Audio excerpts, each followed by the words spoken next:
There's something reassuringly calming about Chengdu. Even its most famous residents are pretty laid back. It's a UNESCO city of gastronomy.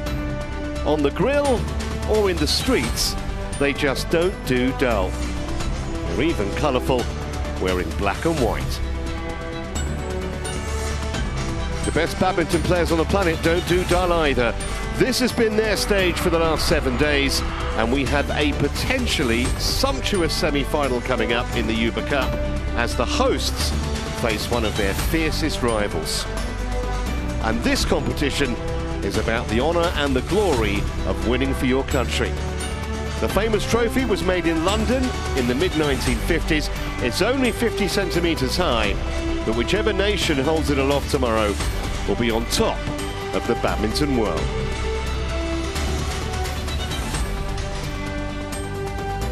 A very warm welcome inside the arena, the Chengdu High-Tech Zone Sports Centre. And here's where we stand in the Uber Cup. China will face Japan, and on the other side of the draw, the second semi is between Indonesia and Korea.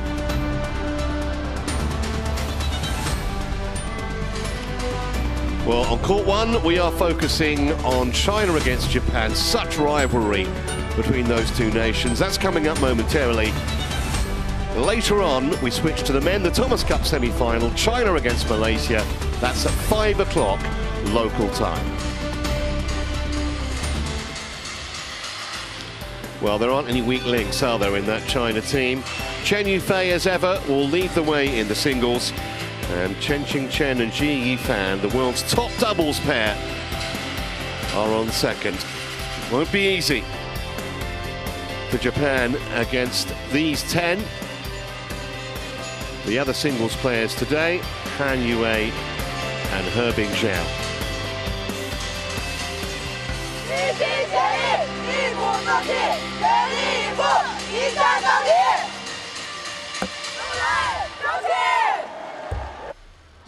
Well, what about Team Japan? Well, the big miss for them is Akane Yamaguchi.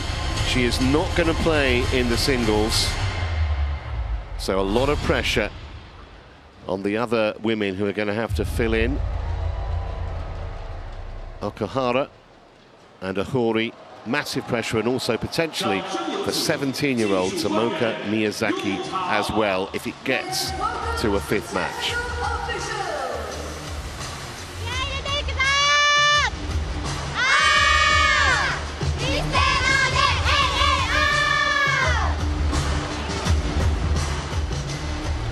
Here's our lineup. We start with world number 2 Chen Yufei, not against Akane Yamaguchi as we all expected, but Aya Ohori, who's lost all 11 previous meetings against Chen Yufei. Then what could be a firecracker of a doubles, 4-time world champions Chen and Jia versus Matsuyama and Shida, who've won all their matches this week but haven't really hit top gear. The second singles looks fascinating too. Hebing Zhao ranked well above Nozomi Okuhara, but the Japanese has won 8 of their 12 meetings. Then, if required, it's back to doubles. Lu partnered by Zhang rather than Tan, but they'll still start favourites against Miura and Tsukurumoto. And if it does go 2-all, the decider will be an intriguing clash between world number 7 Han Yue and the 17-year-old sensation Tomoka Miyazaki. We start though with one of the true legends of the game, Chen Yufei up against Aya Ohori, who has it all to do.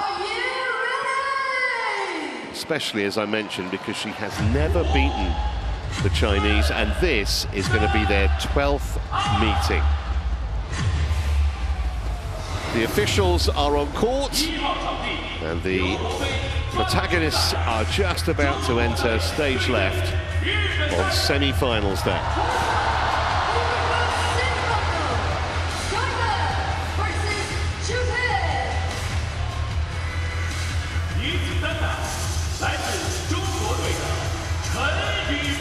Here they come. Ohori's going to have to battle the crowd as well as the world number 2. My name's Trevor Harris, Olympic medalist Chris Langridge alongside me. Chris, a massive task for Ohori, a real blow for Japan that we're not going to see Yamaguchi. Yamaguchi has a 21-10 record against Chen Yufei, 121, lost 10. She's won the last 4. Instead of that, Ohori, who's lost all 11 previous meetings. Massive difference.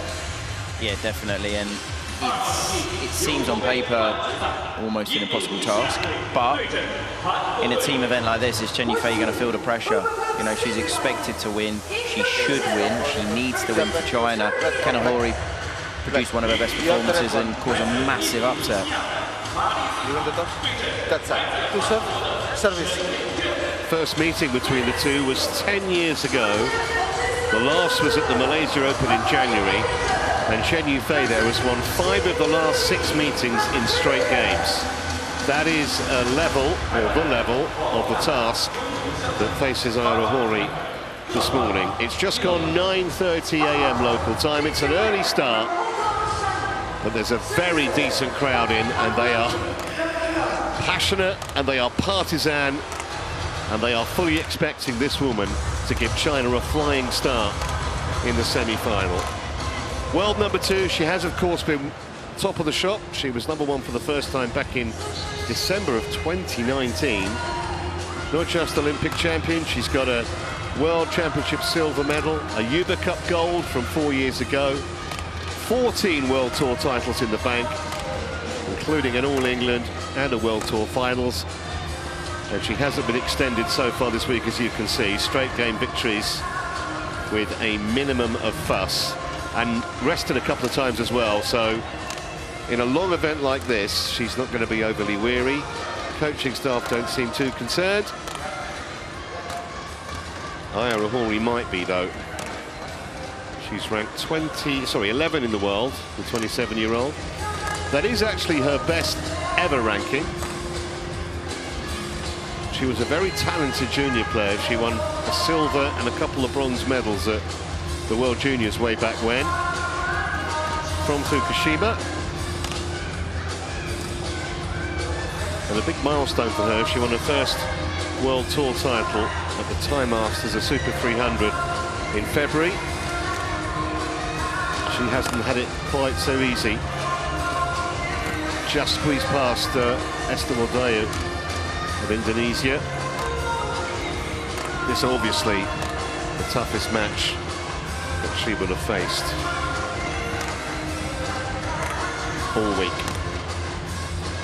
And it's kind of a mental block too, Chris. When you've played someone 11 times, never beaten them, there's always that doubt at the back of your mind, isn't there? Definitely, and especially as some of the performances, I mean, the last one was this year, so it wasn't that long ago. If they'd have all been a long, long time ago, you'd say, you know, a lot of players change, but yeah, this is, you know, really is a big ask, and it highlights their natural styles of play. Obviously suits Chen Yufei. She doesn't feel that uncomfortable playing Ohori to have an 11 love head-to-head. Tommy Escariano of Indonesia is in the chair, and the service judge, there he is, Fabio Lopez of Brazil. Be quick, Ohori.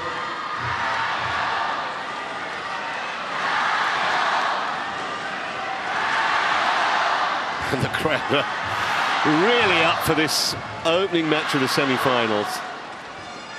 Ladies and gentlemen, on my right, Japan, represented by Aya Ohori.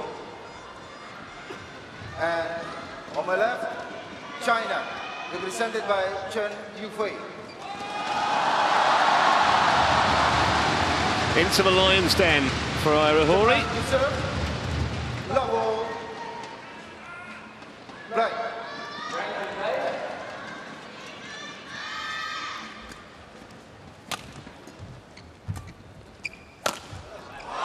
Good morning, Aya. Yeah, just the start Chen Yufei had won. She does make it look so easy, so graceful around the court. Incredible placement. Ladies and gentlemen, on my right, Korea.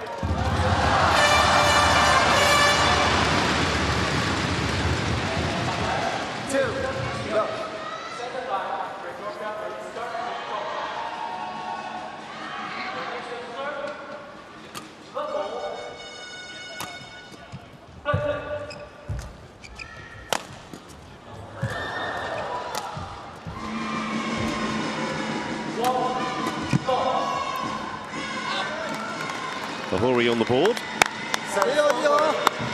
1-2.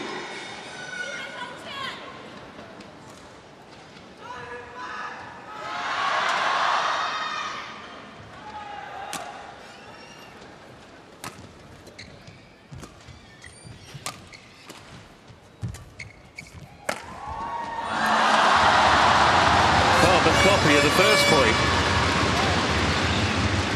Service over.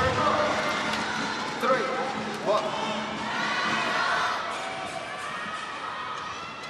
It's got to get deeper than that, Ahuri, otherwise she'll be punished almost every time, you'd think.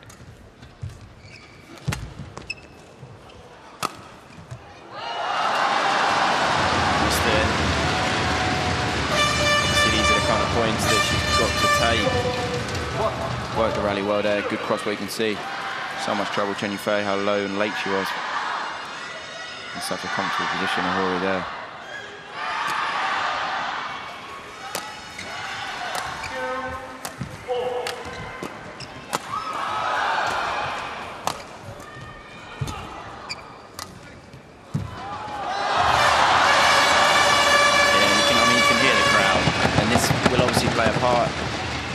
Today, and I think the rally before, when Ahuri missed that comfortable chance, it just shows, you know, she's obviously nervous out there. She feels a little bit uncomfortable. I don't think she's played her best in this tournament so far, and there's a big crowd in this arena now, and all getting behind Chen Yufei.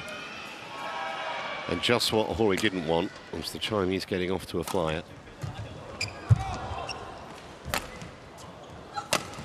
And that's just what's happened. And even after only 2 or 3 minutes on court, there's a little bit of head shaking already from Ahuri. She does look uncomfortable out there.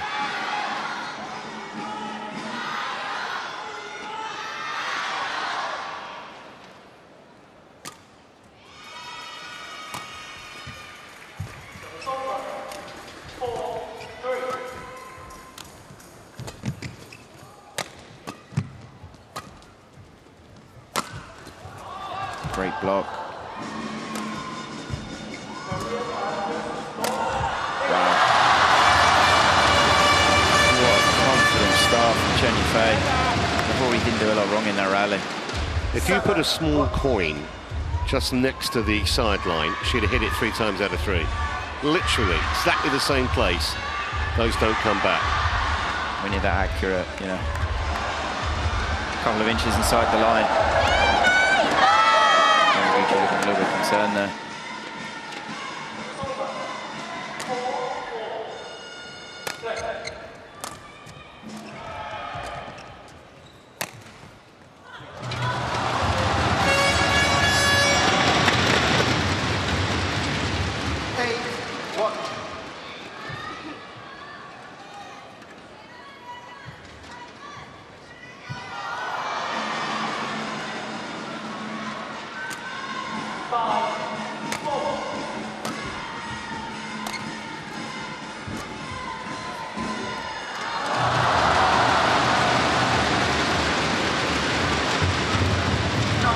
Well, you don't like seeing such a one-sided opening to a semi-final, but at the moment, she is just being utterly bossed by Chen Yufei, the Japanese. If it's not a Chen Yufei winner, it's an Ahuri error. And that all adds up to 9-1. Service over. 2-0.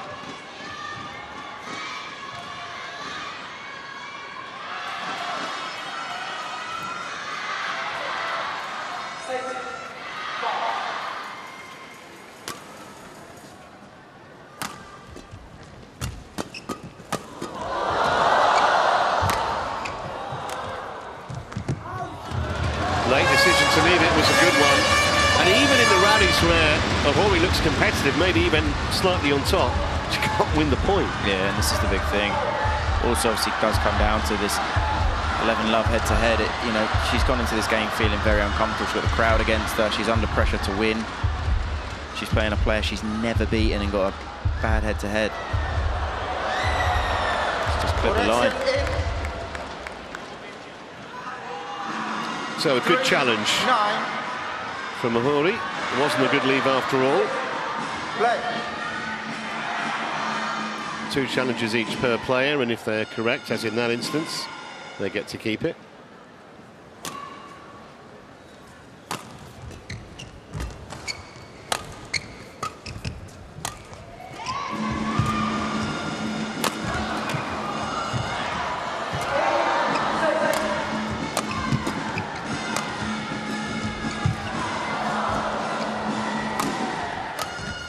Wide.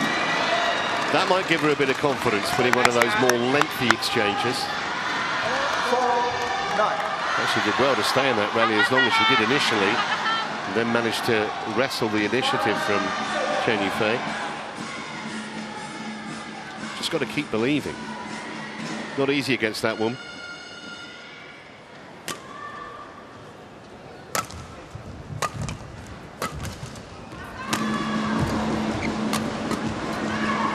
Great play. Yep. 5-9. She had a little bit of a tough start at Hori, but that's a brilliant rally. Calm, composed.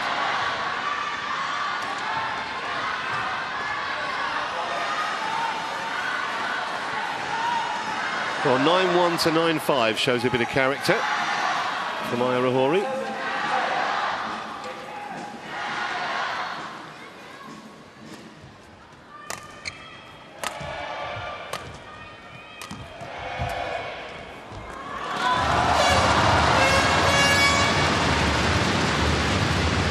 Service over. 10-5.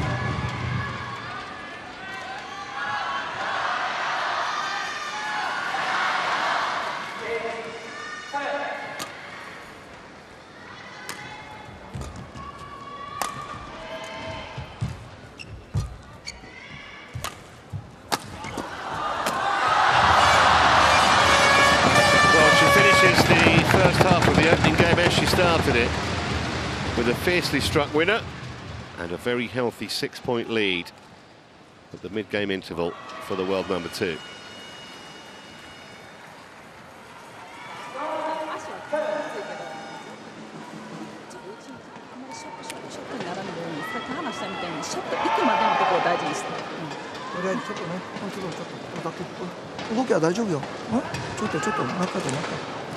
で後ろの日でもうちょっとちょっといってちょっといってカットかなクリアかなちょっと自信持ってミスいったらミスはしょうがないもうちょっと上からペイントのイメージでクリアカット、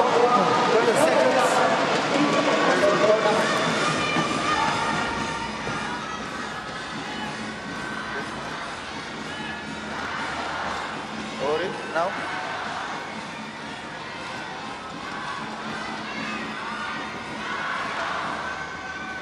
Eleven, 5. Play.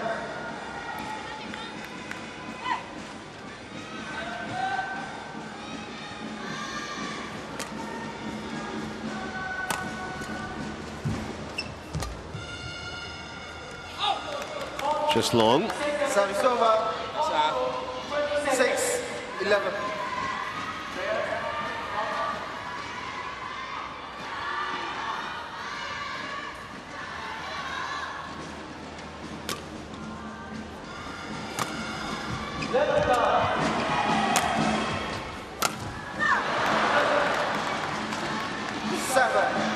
Well, starting to get a little bit of respectability, at least, on the scoreboard now, Ira Hori. First couple of points after the interval. Against a couple more. So we'll be asking your question of Chen Yufei.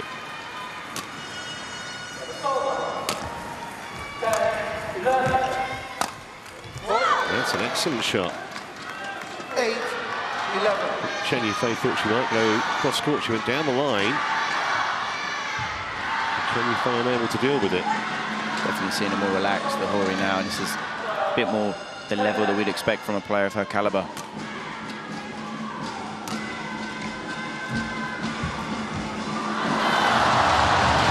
Just held it for a fraction too long. 12-8.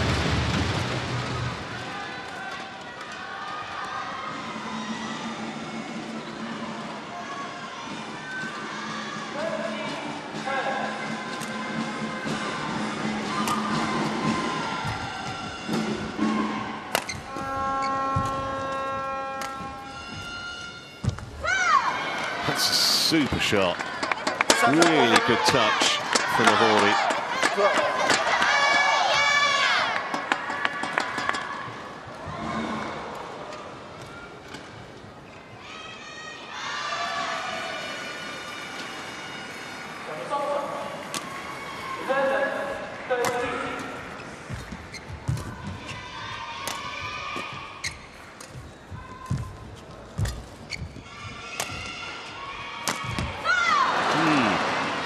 About 5-6 minutes ago, Chen Yufei was in cruise control. Now, she's being asked a few questions. The odd error's creeping in. And the lead's been reduced to 2.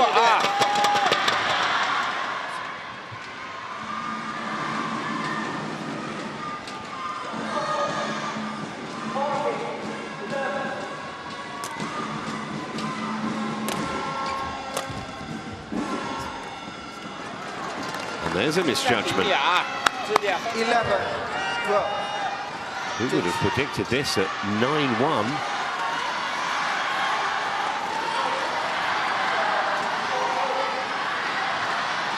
So she's won 10 of the last 13 points, the Japanese. All of a sudden, not quite so much of a confident air around the stadium here.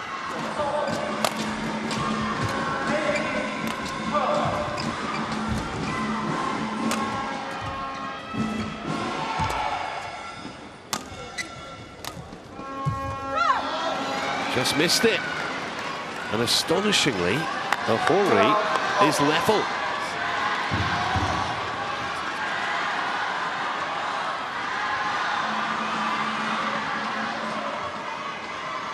Surprised she didn't actually challenge that. It was close.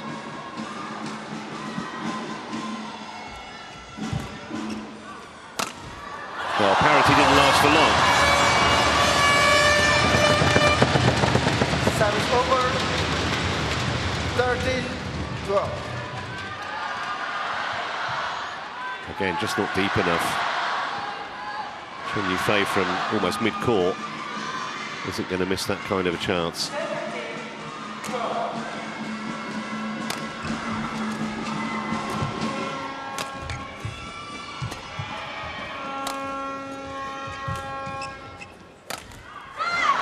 Got to give Ahori massive credit though, Chris. The pressure she was under, the deficit that she had to deal with, the crowd, the occasion, and she's got herself back right into this match on level terms now. Definitely, it's an amazing comeback. You know, she was clearly struggling a little bit at the start and had quite a big deficit to come back from, and really, really impressive the way that she's managed to turn this around and bring it back to 13-all.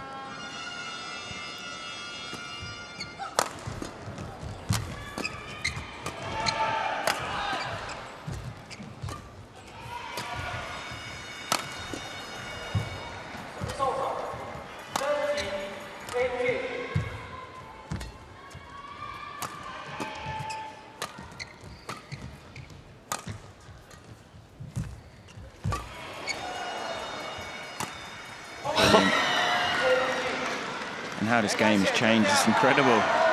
Well, she was the woman that we were expecting to see, Kana Yamaguchi. Instead, she's in the role of chief cheerleader. We must be absolutely thrilled by this Ahori comeback.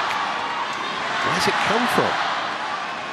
That's the thing, when everything starts to feel against you, you have to make a change with, you know, how you feel and how you're playing, and this is what she's done so incredibly well. Because at the start, it looked a difficult task, and then it almost looked impossible when she had that big deficit at the start.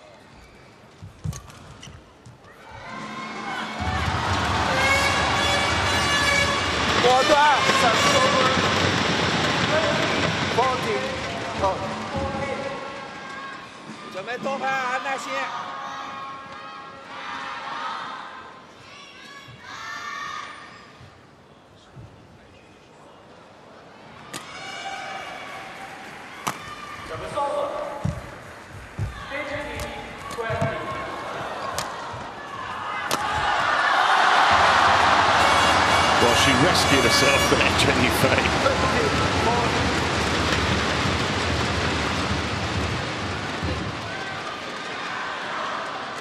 That was the shot. Thank you, legends.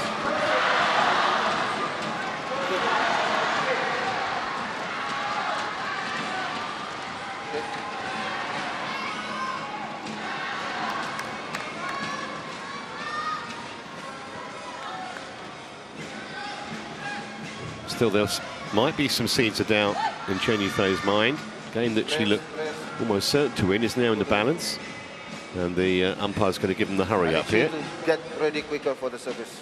Okay, both of you. Right.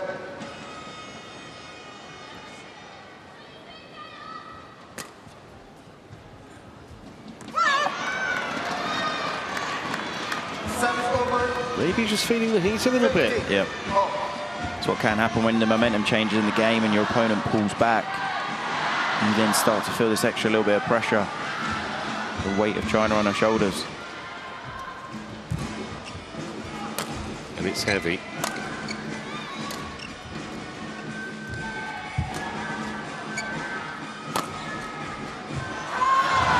Bit of a bonus point there for the Chinese. For China, if there is one player out there that you want to start the tie for you, is the Olympic gold medalist. Yeah, you can't be Olympic champion if you can't handle pressure.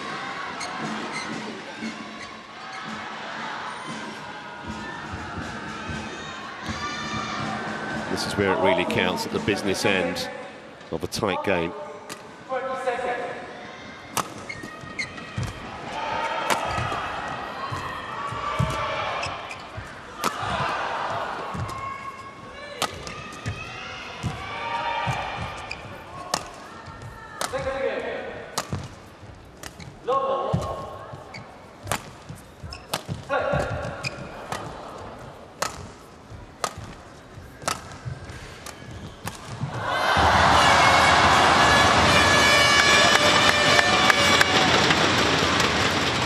You do get the feeling with Chen Yufei that when she's threatened, now she is clearly here by Ohuri, she just steps up a gear. There was a terrific pickup in the middle of that rally, and it was Ohuri who blinked first.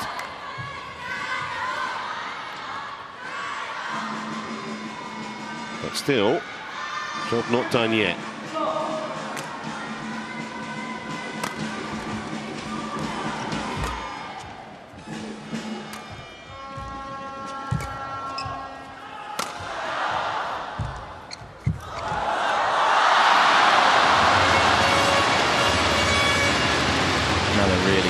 Chen Yufei. I have to say that from Ohuri.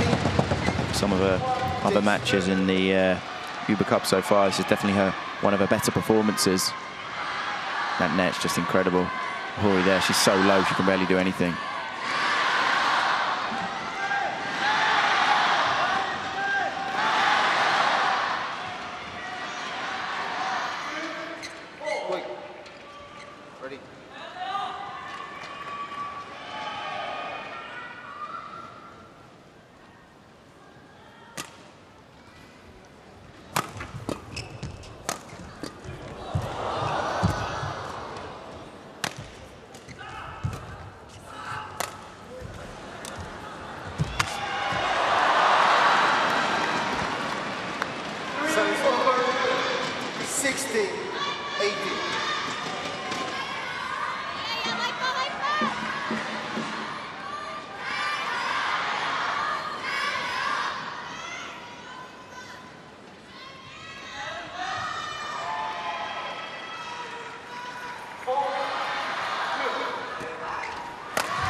Not going away, is she? 70,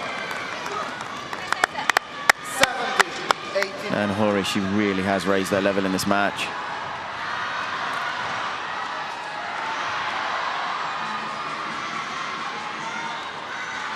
This is the level that's, you know, allowed her to get to number 11 in the world.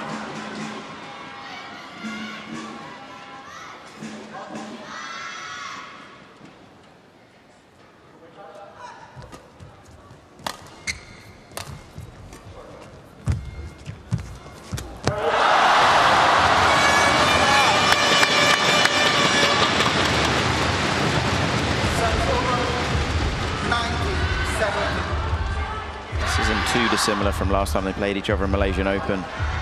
Chen Yufei 21-18 and 21-12. First game was quite close, was competitive. Yeah, well, this one didn't look like Ming, did it? But it's proved to be a bit of a nail-biter. Still in doubt at 19-17.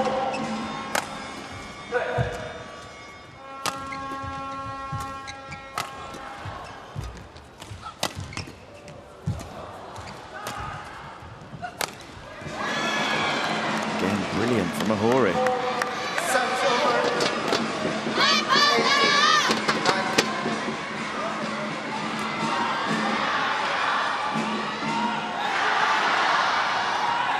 Great placement on the attack.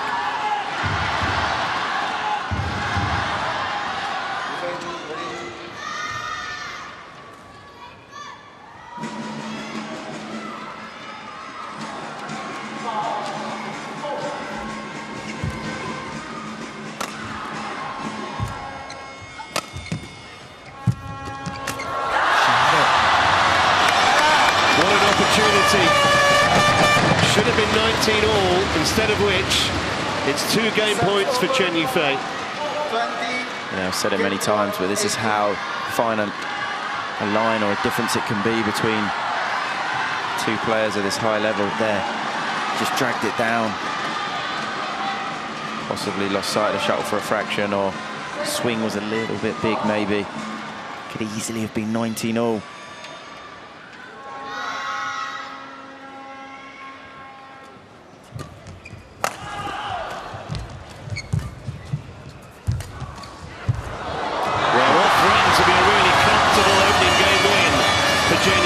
Turned into a little bit of a nervy struggle, but she's over the line 21-18 and strikes first.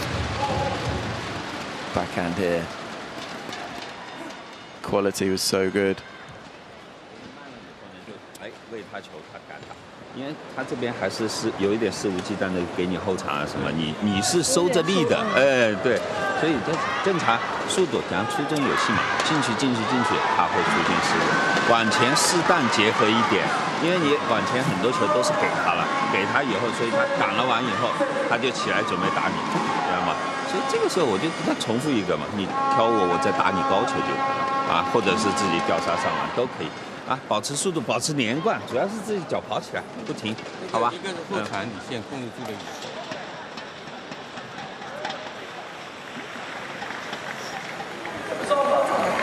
無理な球はしっかり我慢してちょっとつないで、相手からいい球もらわないように、そこちょっとほんまにシンプルで。ね、後ろでこれ意識で打って、この意識で、この瞬間で打ってる瞬間で相手のところ分からない。 ちょっと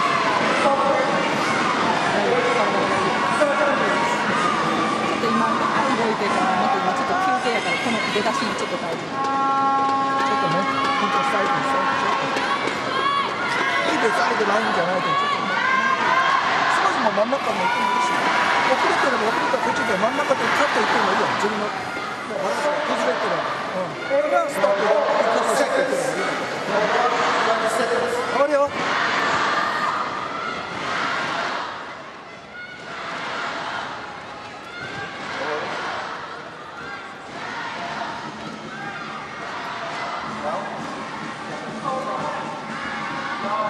Well, it's going to be fascinating to see how Ahori reacts to dropping that opening game, albeit that she showed tremendous resilience to come back and get so close, considering one stage she trailed 9-1. Needs to start better, obviously, than she did in the opening game.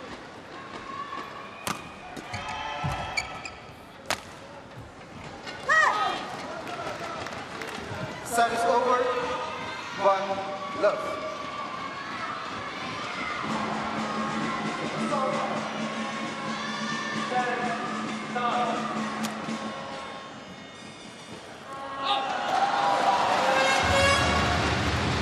Service over. 1 off.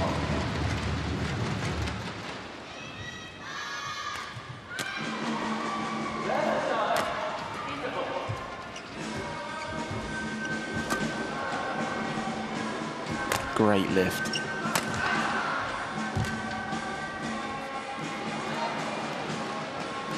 Yeah, I did think before the match it's a little bit warmer in here today and also outside, and I think the aircon's a little bit stronger, a bit more of a drift.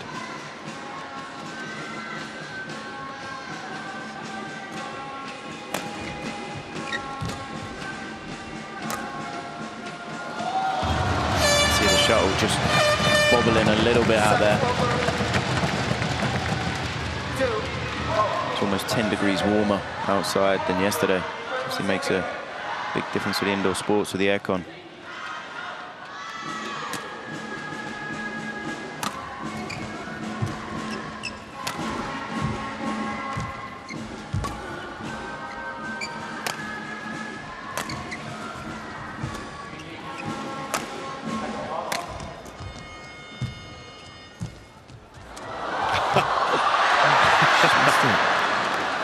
Astonishing.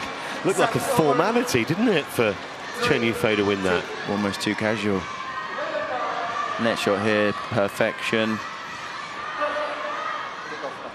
I think it was almost too casual. It was a very good shot from Ohori. She did incredible in that position to play such a tight shot, but Chen Yufei thought it was going to be easier than it was.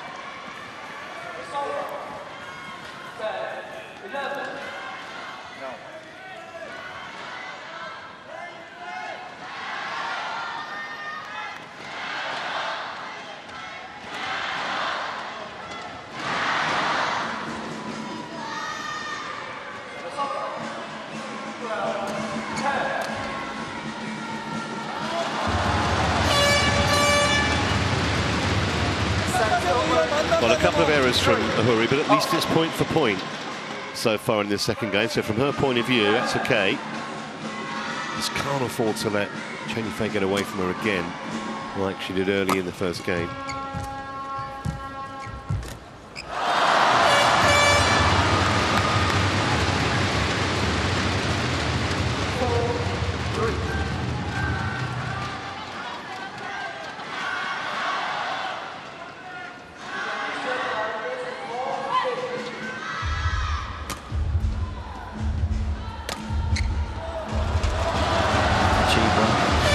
Freebie, isn't it, really? 5-3.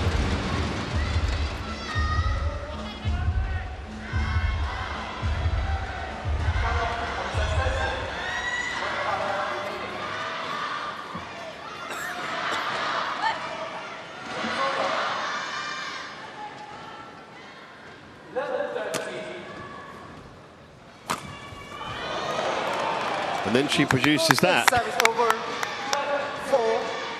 Yeah, I think Chen Yufei wants to change that because that shuttle looked totally different to the previous one. A lot slower. Quite a short serve.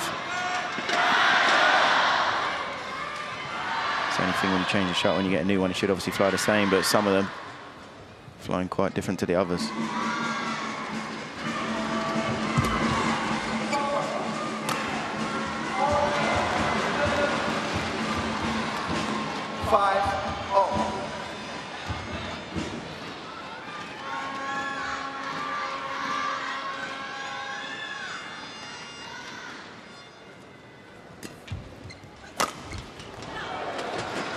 Just wide. Does she want to challenge? Yes, she does. He thought about it actually long and hard, the line judge. Eventually signalled that he believed it was wide. But Hawkeye will have the final say.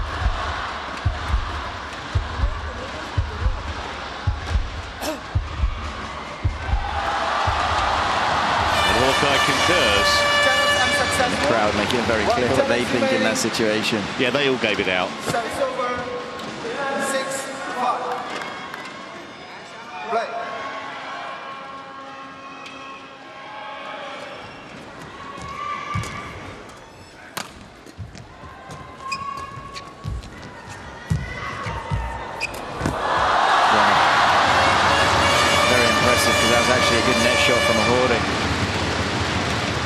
Chen Yufei took it off the tape brilliantly.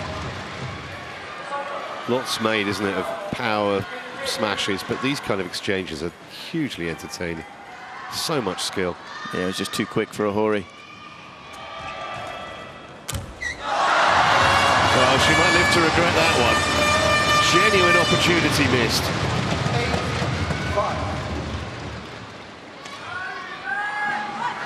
And it gives your opponent a huge boost. Expected to lose the point. Well, the error now gives Chen Yufei a 3-point lead.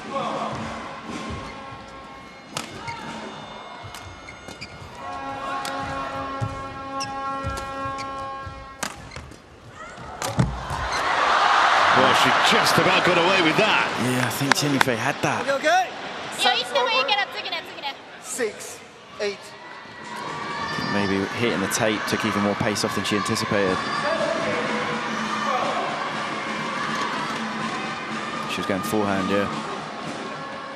You can see the frustration at the end of the rally there. She knows she could have got that back. Just brilliant.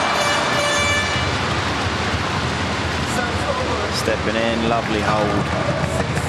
Great deception. Totally wrong footing Ohori there.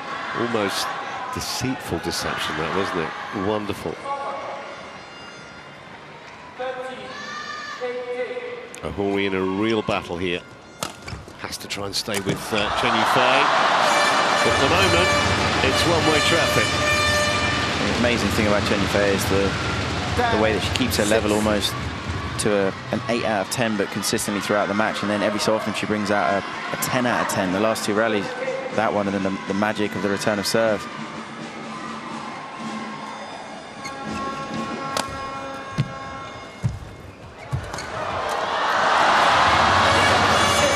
Well, the score at the mid-game interval, the same as it was in the opener. 11-6 China. Is following suit of last time they met. The Malaysian Open earlier in the year. 死ぬとこストレート使ってくることってないから、あやちゃんがストレートいってるやったらちょっとクロスしかちょっと狙ってって、もう相手はもうであやちゃんそれをクロスとかあんまり狙ってる、クロスを走らせる、ちょっと走らせる。前ダッシュいったらはっきりもうちょっとダッシュで勝負いって大丈夫大丈夫。それだからちょっとスピード上げて攻撃の攻めるのイメージのいって動きいってるね。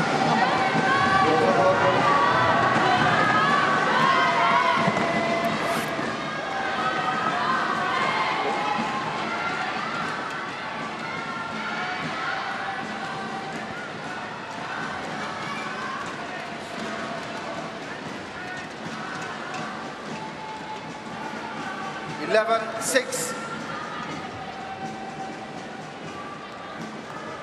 Play. So is there any way back for Ohori from here? She's going to have to dig really deep.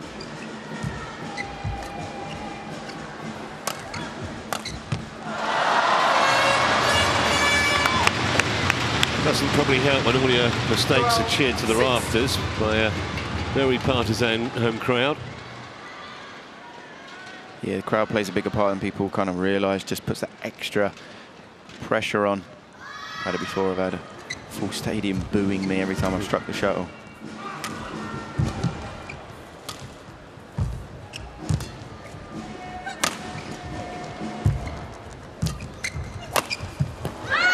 Better. Yep, I think that left just a little bit flat from Chen Yufei, but brilliant accuracy from Ohori. We've definitely seen the flashes, the moments where Ohori is at this level. Just been a little bit too patchy, in and out.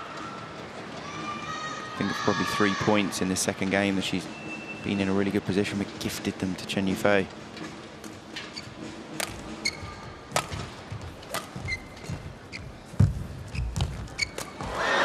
Well, for once, she got second guessed at the net. The Chinese. She knows the comeback has to start here, Ohori. Yeah, and Chen Yufei's been so good at the net in this match that she almost feels so comfortable she can play net any time, but a little bit loose, and Ohori had a high base, she was ready for it.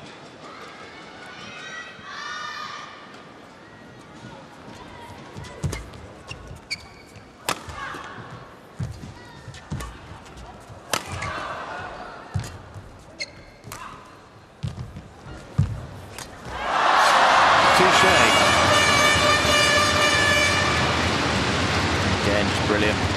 She has looked so composed and calm out there. Chen Yufei not looked phased.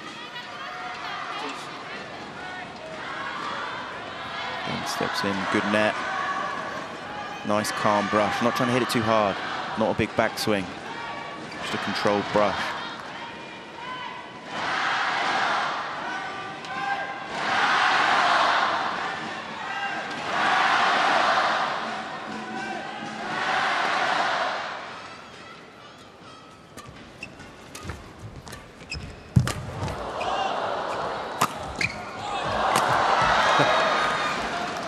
Well, took maybe a couple more shots than Hori expected, but no issues in the end.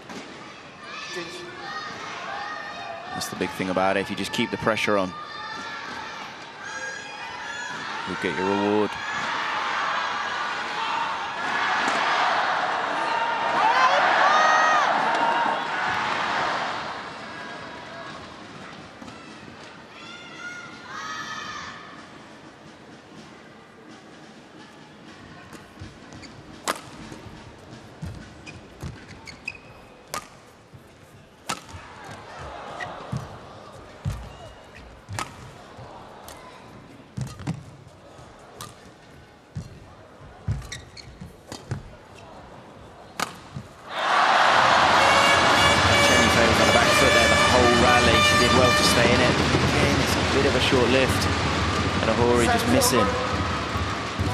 Look at this, Jenny Fay, every shot she's taking late because she's in trouble. And the last lift is short.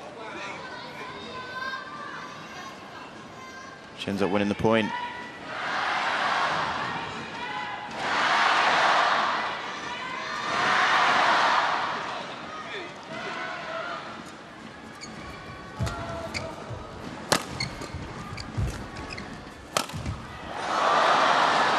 It's a little bit of bad fortune there for Jenny Fay because I think that was going in.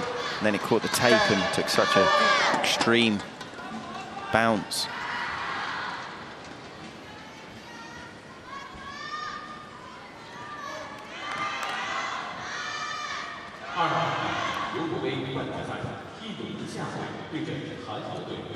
Court 2, Uber Semifinal, Indonesia versus Korea.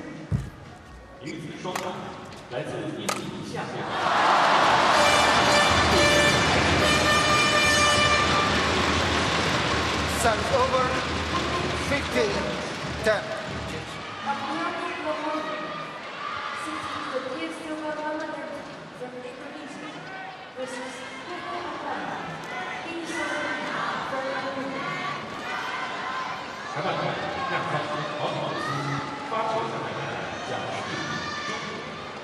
Umpire, Yasser Salami from Mauritius. Superstar, Chen from China.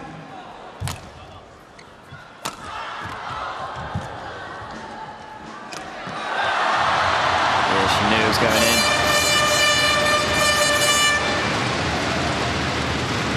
He, or in this case she, who hesitates, is lost. Just the consistent accuracy of Chen Yufei. It's so frustrating for Hori.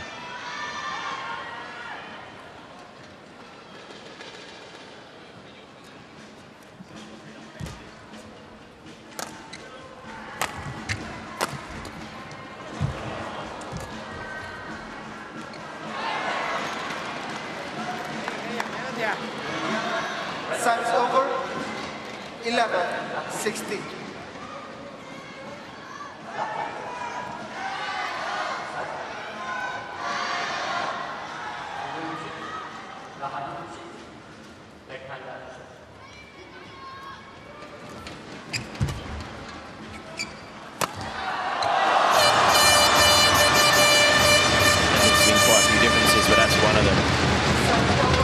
Face had a short lift there. 17-11. So accurate, just doesn't miss.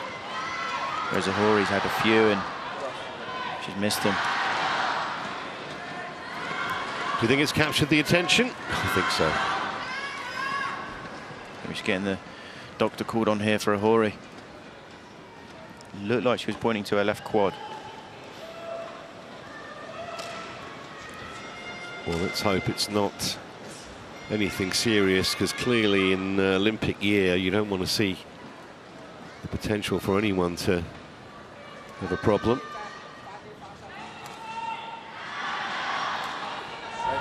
Magic spray.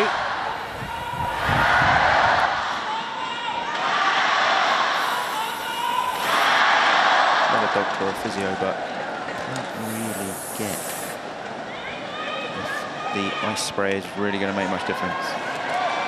What was it in your day? Was it bucket and a sponge, was it? Well, no, I mean, we still had the ice spray, but it was a case of, you know, what is it, like, scientifically, what does it actually really do? And if you've got an actual injury, I don't know, I just can't see it doing much. It but certainly doesn't heal it. I think it just kind of maybe numbs it a little bit, does it? 17-11. Play. Anyhow, she's able to continue, but she's 4 points away from defeat.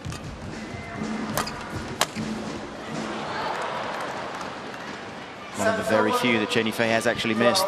17.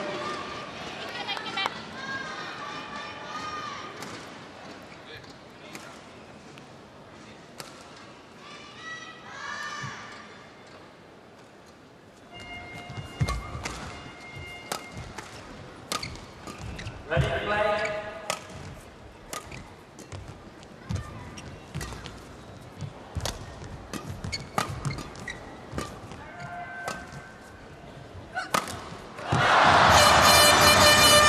She's netted quite a few of those.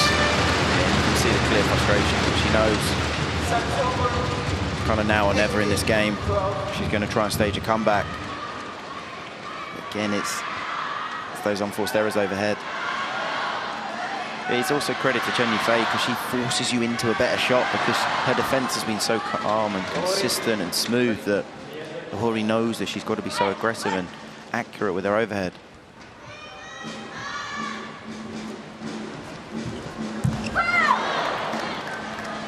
Service over. 13-18.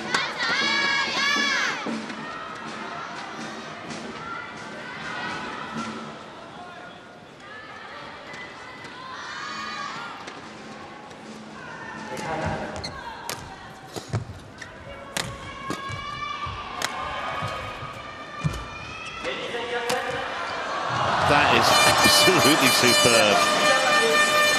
Got a challenge. Reckon it's bang on the line.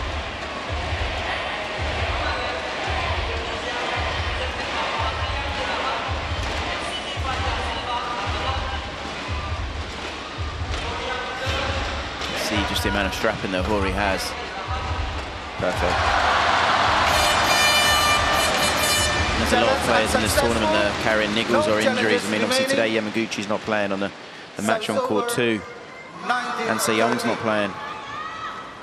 Play.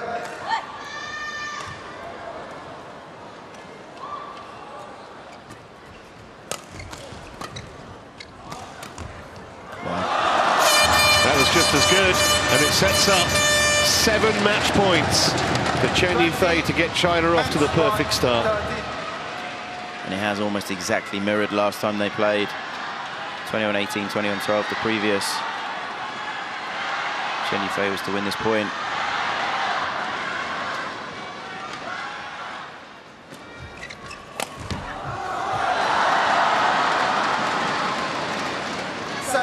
It's maybe only the second, maybe the third overhead mistake she's made in the whole of the second game.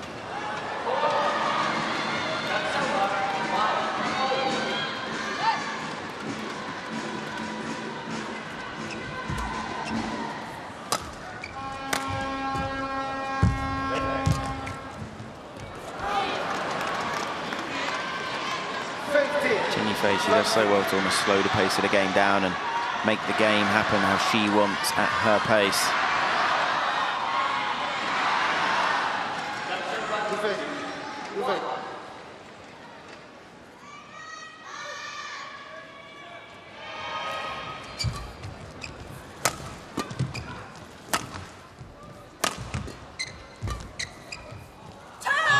It's long, and that's it. 21-15 in the second game.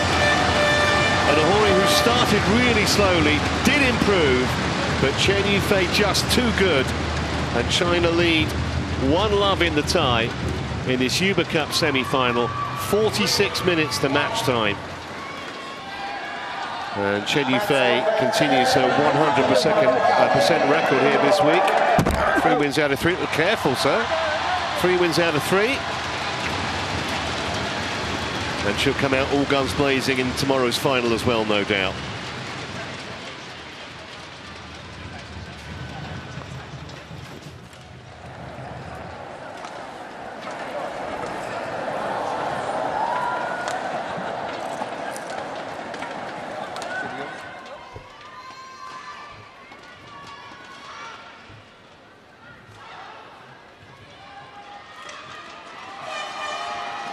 That was the moment. Victory was confirmed. A couple of high fives from the coaches. Teammates loved it. Job done.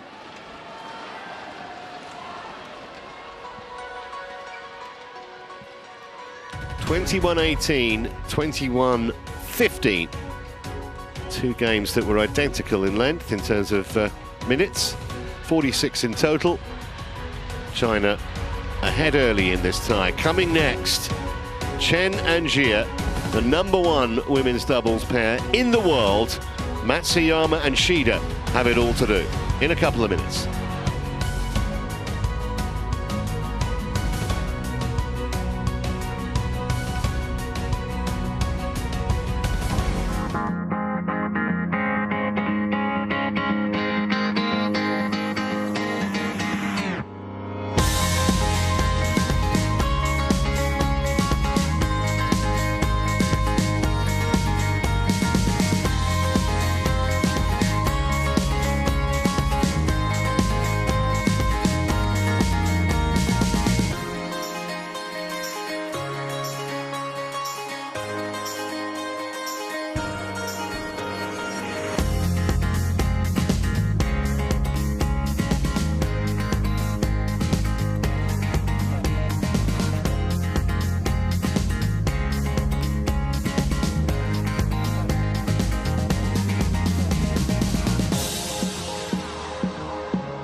Well, a warm welcome back to Chengdu, capital city of the Chinese province of Sichuan. We love their pandas here. Chinese national symbol. In fact, Sichuan is home to 80% of all the pandas in the world that live in the wild. There's only about 1,500 of them, apparently. So we're moving on to the doubles. And Chen and Jia, the toughest test any other women's pair can have, and it's Matsuyama and Shida's turn to face it this morning.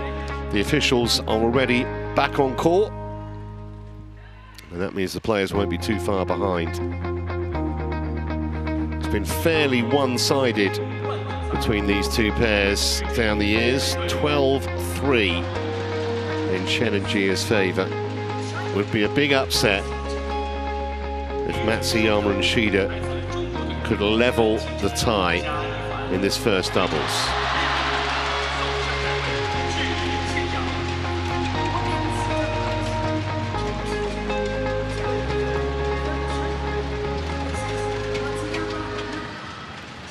China have had their name on that trophy no fewer than 15 times. They've won 10 of the last 13. Japan second, but a long way back. They've won 6.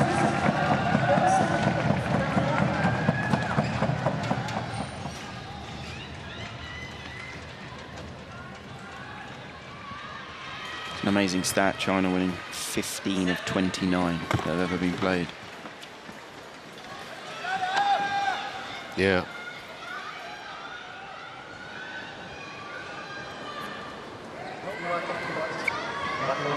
Well, there is the head-to-head, 12-3, as I mentioned.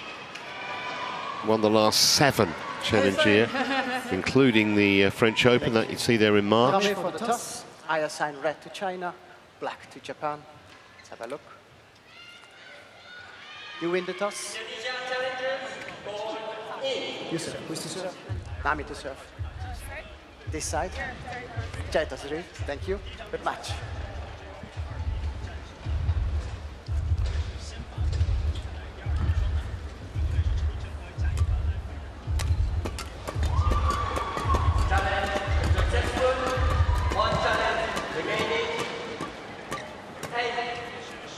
So let's give you some information. You probably don't need to know too much about Chen and Ji Yifan.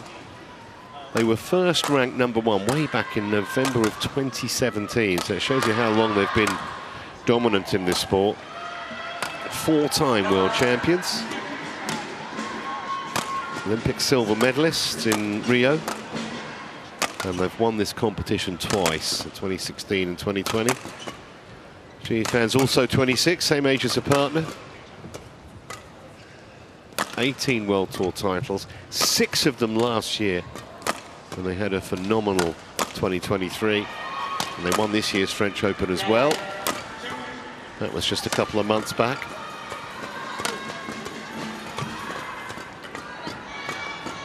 And largely untroubled, as you can see, this week. 3 matches, all in straight games, and the longest they were detained was 40 minutes by Bowen Frøgaard against Denmark.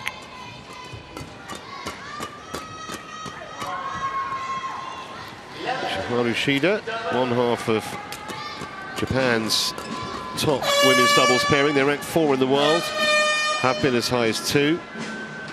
And rather like Chen and Ji, they go back a long way. Won their first title as a pair back at the Smiling Fish in Thailand. That was 2017. They haven't got a Uber Cup gold. They do have a silver from 2020. They've won 11 World Tour titles, 3 of them last year. So these 2 pairs were dominant, along with the other Chinese pair of Liu and Tan. 20 seconds. 20 seconds. Ready to play.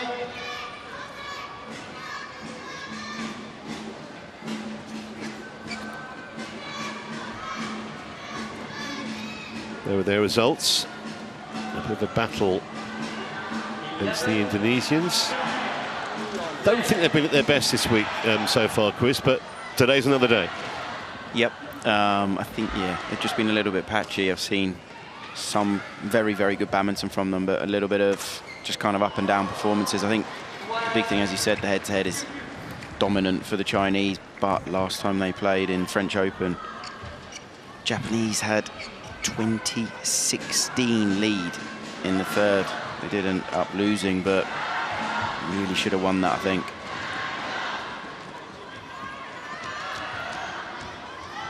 Yeah, as I mentioned, much the best of it of late. 7 wins in a row for those 2 over their opponents today. So Matsuyama and Shida with it all to do here. On my right, Japan, represented by Naomi Matsuyama and Chiharu Shida. And on my left, China, represented by Chen and Jia Yifan.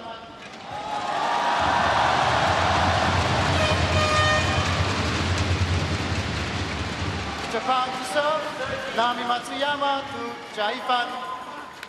Love all. Play.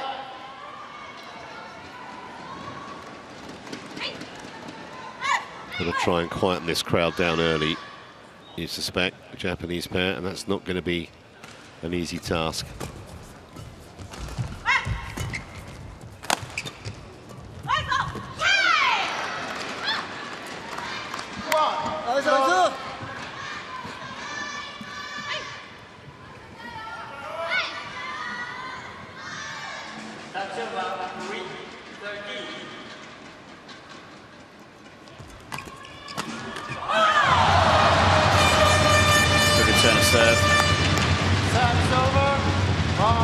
Exactly what they wanted. Shot going in an upward direction, fairly short.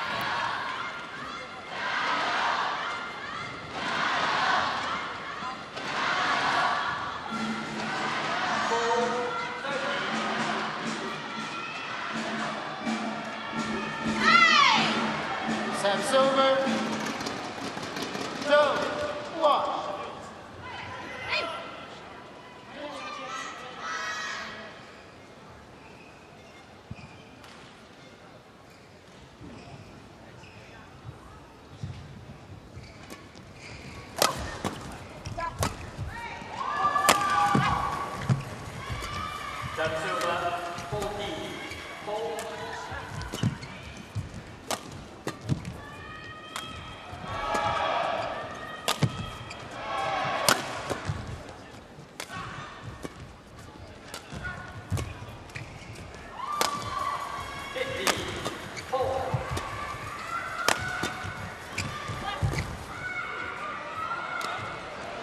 Wow, shot. Not exactly orthodox, it worked.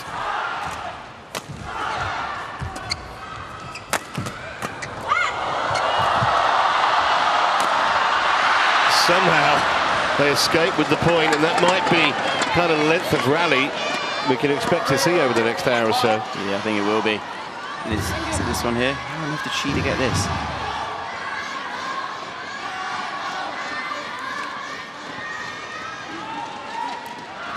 And that's an extremely deep lunge she's having to do there.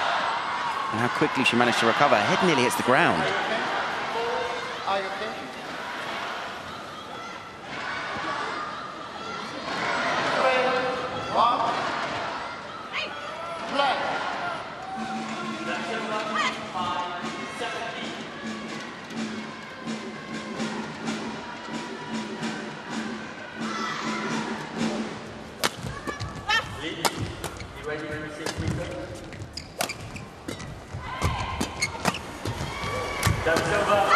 Well, this is a really positive start from the Japanese pair. Yeah, great pressure in that rally from Shida. As soon as she gets the chance to step forward, keep the pressure on the Chinese.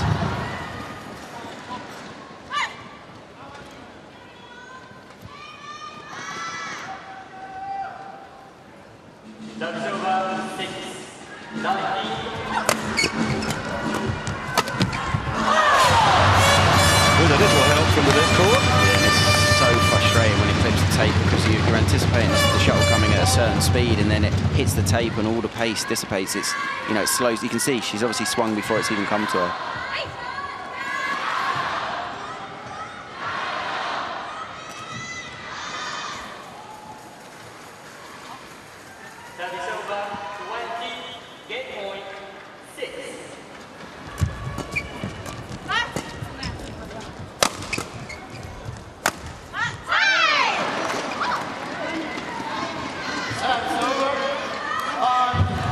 This is the interesting thing about the Japanese. Obviously, we're incredibly early in the match, but the level they're producing now is much, much higher than we've seen previously in this tournament. But the integral thing in this tournament is they've won all their games, which is the main thing.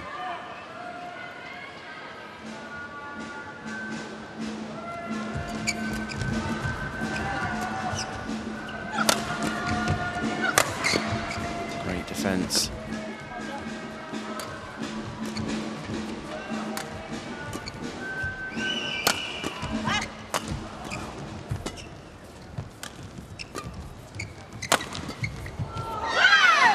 Shida's had a good start to this match, definitely. She's come out and playing really well.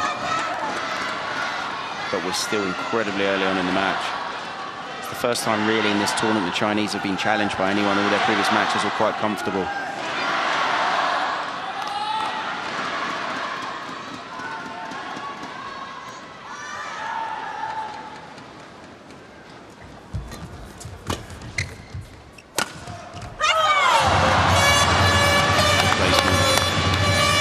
Re-engage the crowd a little bit. So many times you see it, don't you? It's so effective, straight down the middle between your two opponents. Yeah, and you can just see the indecision. Whose is it? Neither of them are sure.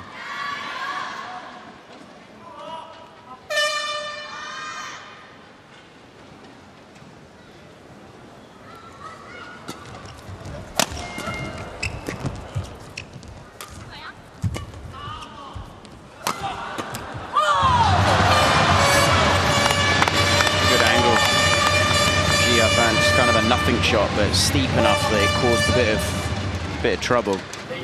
Made her opponent move on the drop. It's a good angle. You can see how steep it is.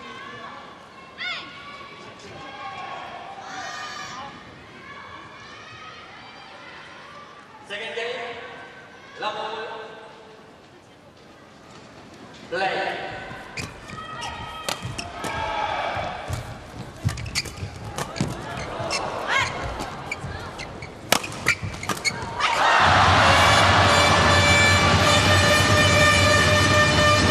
Once again, shows you the value of being able to stay in the point. Despite that, it was a surprising error. Yeah, Chen, I mean, she's done really well to get it back, but she's gone in an upward direction through the net player. You've got to say, you would expect Nishiyama to make that. So, from 6-2 down. point to get back on terms for the world #1 pair.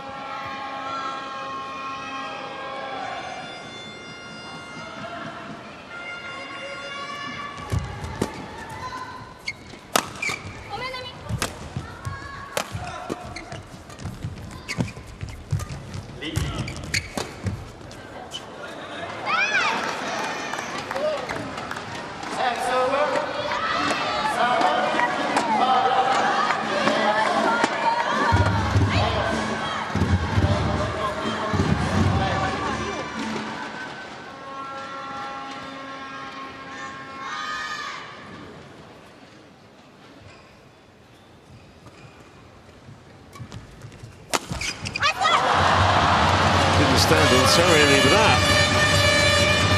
Yeah, I think it wasn't a bad flick. She just read it so well, and she's on it early in the placement. 6, 7. Inside tram line makes it so difficult for Matsuyama.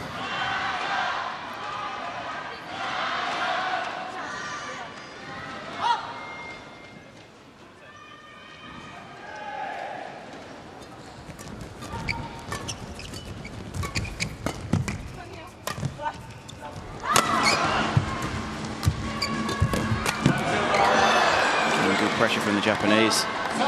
In almost all the rallies, the way that they're ending, we're seeing with it's either the pressure and the speed, short lift. Generally, it's the placement on the attack. You can see they're going right across Chen.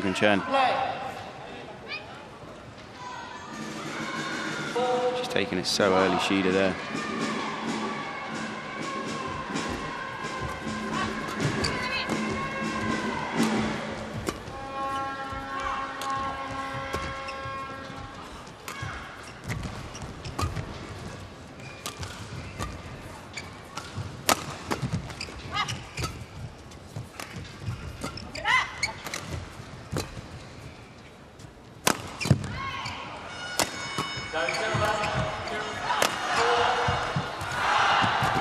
Great pick up. Well, more errors than we would usually see at the moment from Chen and Jia. Yeah, I think there's one in there where Shida picked it up, but the Chinese were almost shocked. Gotta say, I said it earlier in the match, but Shida has come out here. Started really impressive.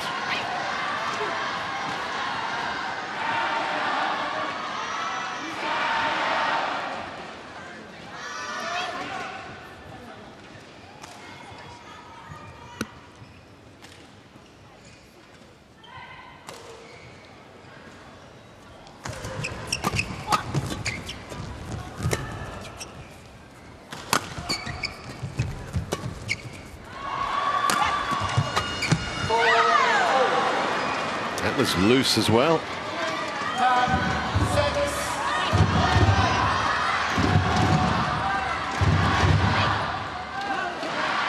I don't think this game started how anyone would have quite anticipated.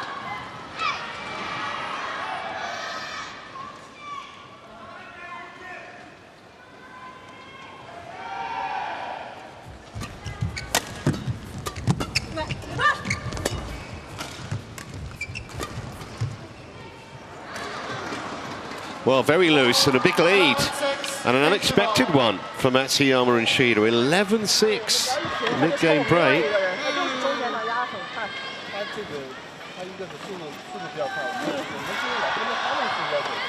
On the last 4 points before the interval. 所以他们打得很舒服，然后又拦又吊。我们防守的时候没有节奏，没有限制，对吧？要不然就高一点，然后再去反击。然后还有一个什么，防守位置退太后，老是退在后面，拖在后面，人家假掉上去，然后再退回来。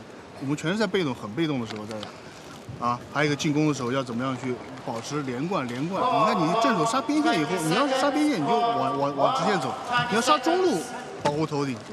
对吧？你别杀边线，你要去保护头线，保护你就要这样，懂吧？啊，节奏啊，下边起来有点太硬，有点上头。一分。 And although obviously the head-to-heads do favour the Chinese 12-3 and they've won the last 7, as I said, Japanese definitely, for me, should have won the last time they met in the French Open final.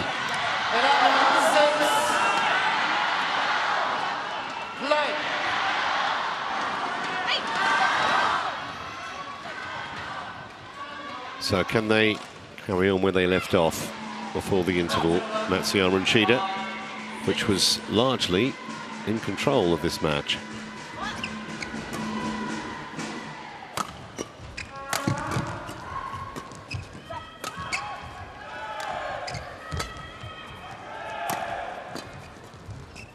Brilliant, wow.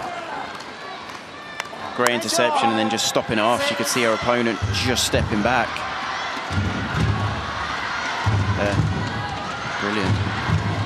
And it's amazing how in the same tournament the level of players can be so different. You said the Japanese maybe hadn't quite found their form in some of their earlier matches in this tournament, and today the way they've both started, really, really impressive.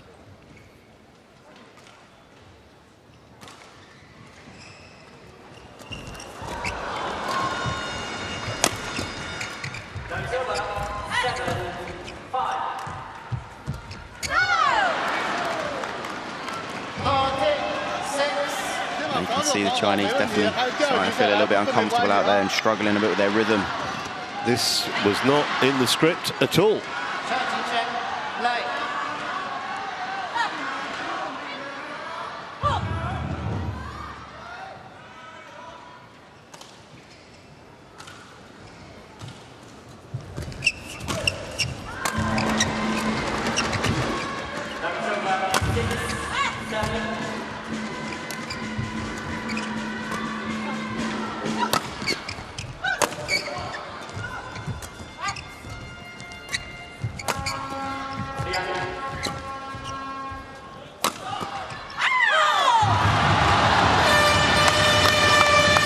Japanese were moving the shuttle around so well. Well, the home crowd clearly still believe.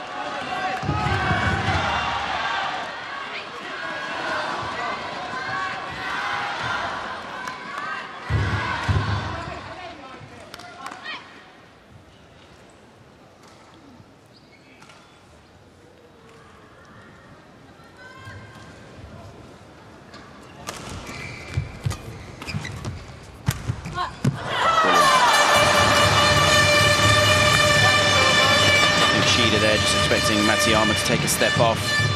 She almost steps forward to rotate there. Really well spotted. Oji fan.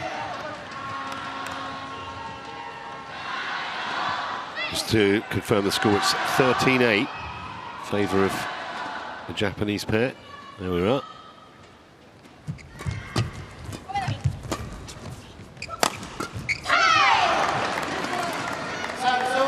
Nami, 陈先生的 サーブ、ちょっと強めにフォーム小さい、甘い。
Great return and then hunting the next shot. Little set play there. Most of the time she'd cover her line, but covering the cross, read it really well.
Oh, no wonder there's a look of concern there, because at the moment they're distinctly second best, Chen and Chia.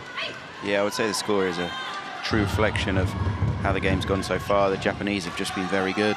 They've raised their level so much from their earlier matches in this tournament.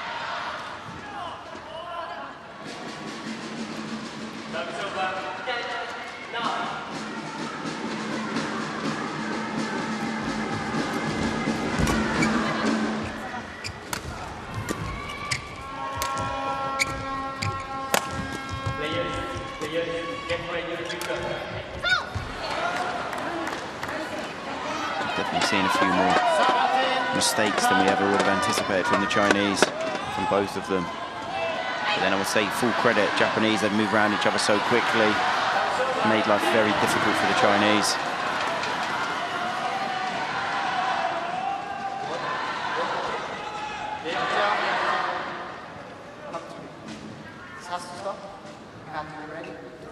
They are ready, you are ready. Right now, play on. Peter Mazaros of Switzerland laying down the law.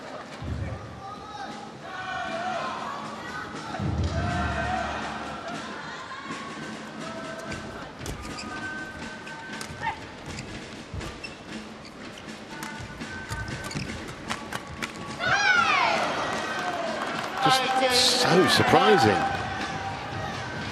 Just absolutely all over them at the moment, Matsuyama and Shida. Shida at the net has been everywhere.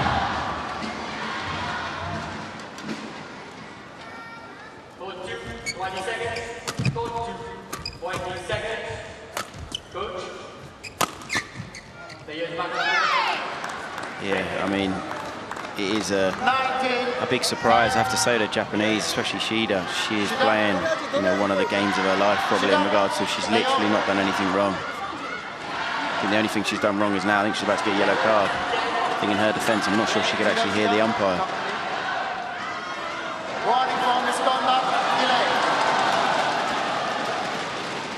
So a caution for Shida. 19-10, play.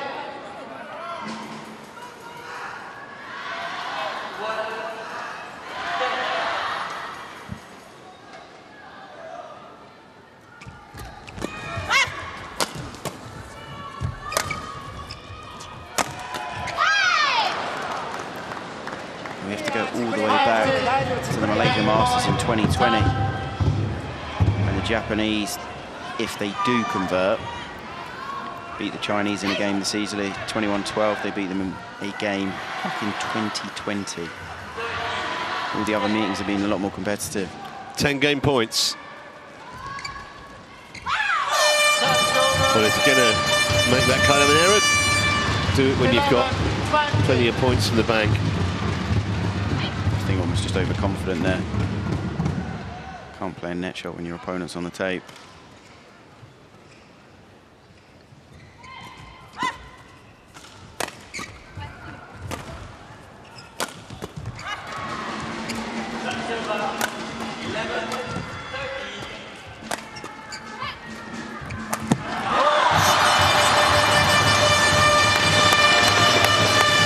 Well, maybe a portent of what could be to come in game 2.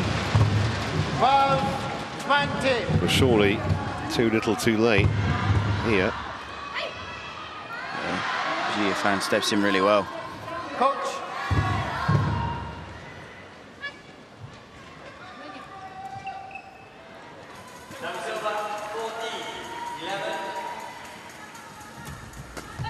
Great shot. Yeah, brilliant.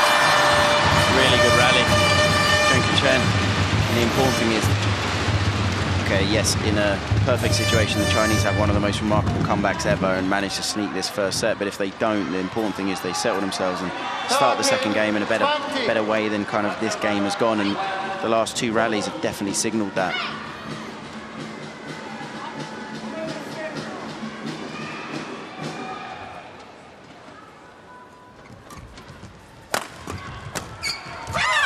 Well, that's 4 saved.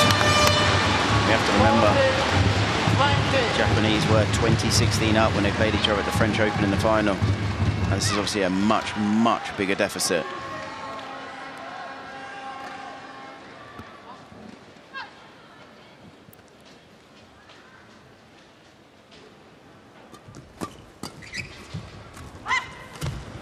Good shot.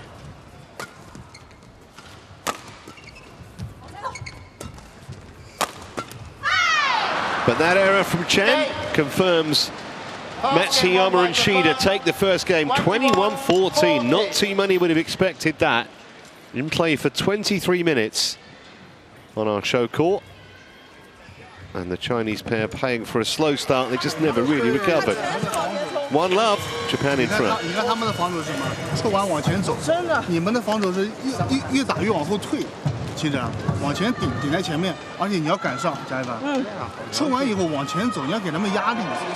你永远防守都是退到后面，挡一拍，人家挡过来挑起来，人家假掉，上去再挑，全是在我们在跑动，而且效果很差。好，一定要顶在前面，不管失误，不管是怎么样，你要去顶在前面打，顶完前面打，抽完以后就往前走，啊，谁抽谁往前走，把网口看住。好，包括一样对抽当中也是，我们老是想对抽当中老想挡控完然后进攻，没有人给你进攻，人家挡完就抽完就上，一抽完你一挡他上来一推，你们俩来不上。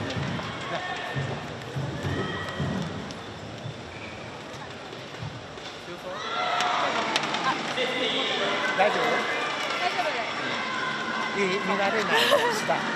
OK？ 止めれば手上げてて全然大丈夫で、スタップ止めることできるから。ね、今の攻め方全然いいから相手まだ硬くなっている。あとこっちは伸びるよ、忘れないよ。ね、ポジション少し前。相手も必死で後ろ多分来ると思う。ね、これ頭ができるし。あと。 情况好的时候再去压他，不要轻易起球。他妈的1.64米，1.6米，他都敢抽。他一抽你要弹他，你不要弹他，你先挡，或者是你先抽回去，让他先起。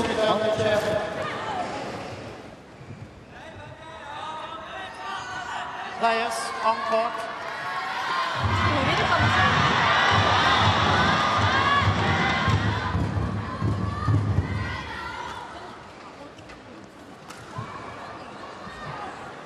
Second game.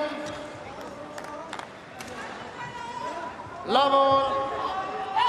Play.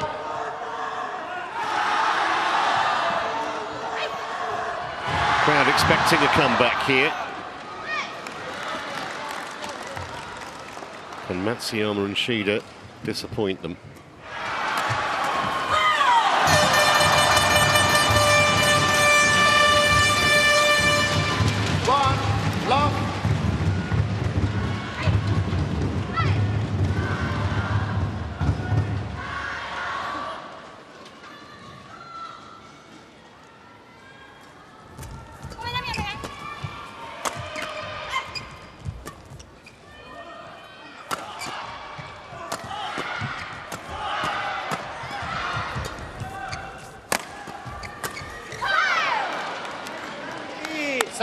Good attack from Shida.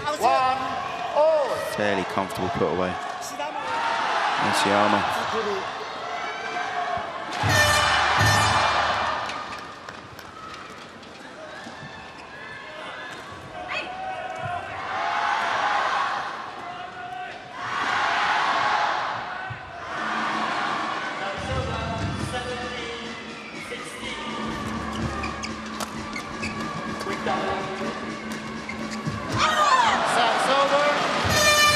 Thought about rolling over that shuttle and decided, nah, not this time. 2-1.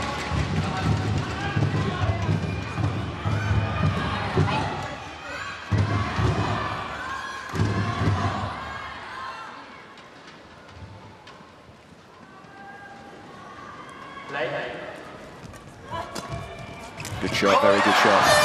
Saw that in the first game as well. On a backhand, some unbelievably good cross-court backhands.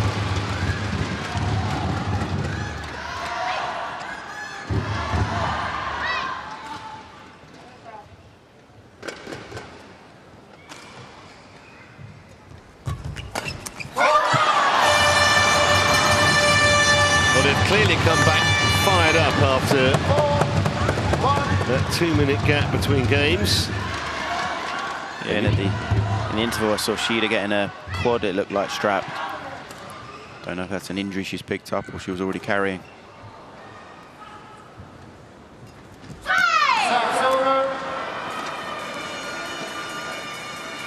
Say that in the first game, the Japanese, they almost couldn't put a foot wrong.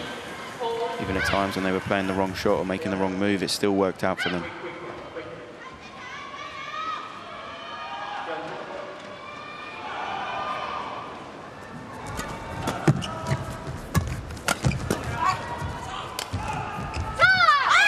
On the line.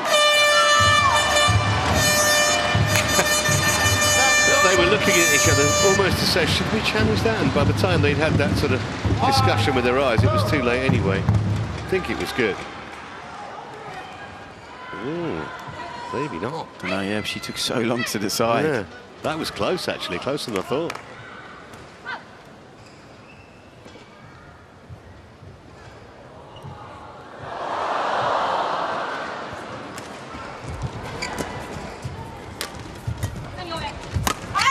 Good shot.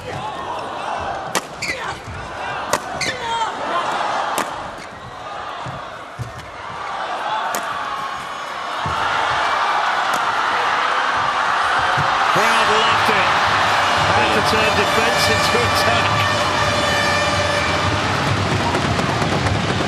Great rally from Chen. Great shot there. Brilliant stop off. Can't fault Shida there.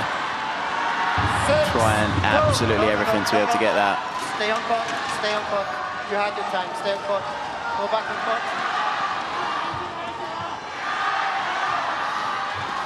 Just warned Shida again to stay on court. She's got to be careful. 6-2. Having had a yellow already. Play.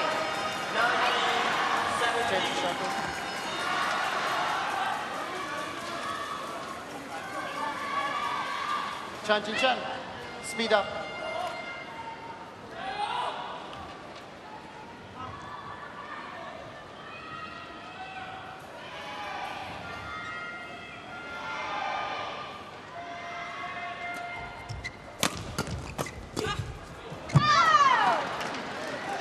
The right shot, moving it away from Shida at the net. 3-6.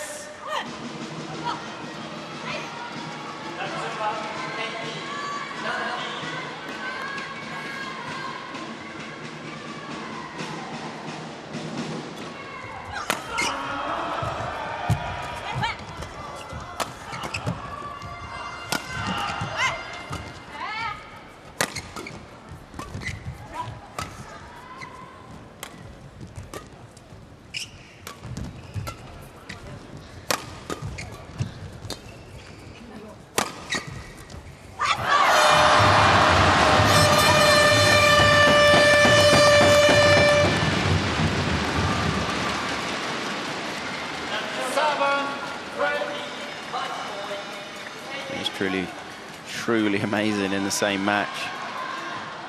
How things can change. Yeah, the level of improvement has been quite dramatic, hasn't it? Yeah, Japanese in the first game were almost unplayable. Chinese didn't quite find their way. Second game, especially Chen, she's raised her level so much.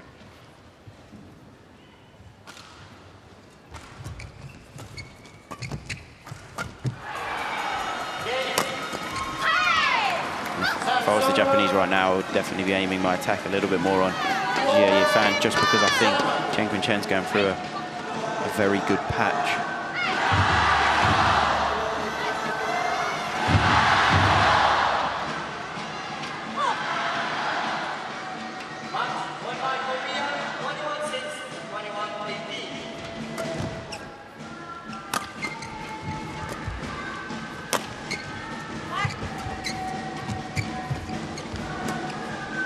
Long way out.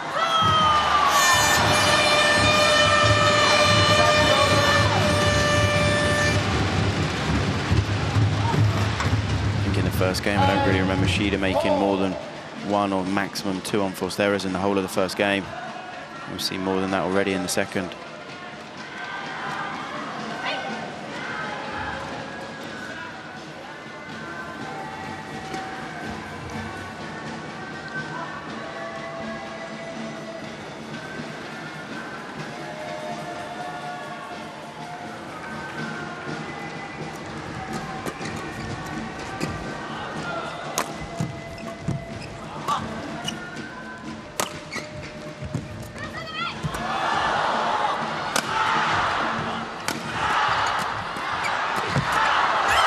shot by Shida that initially had the Japanese under serious pressure.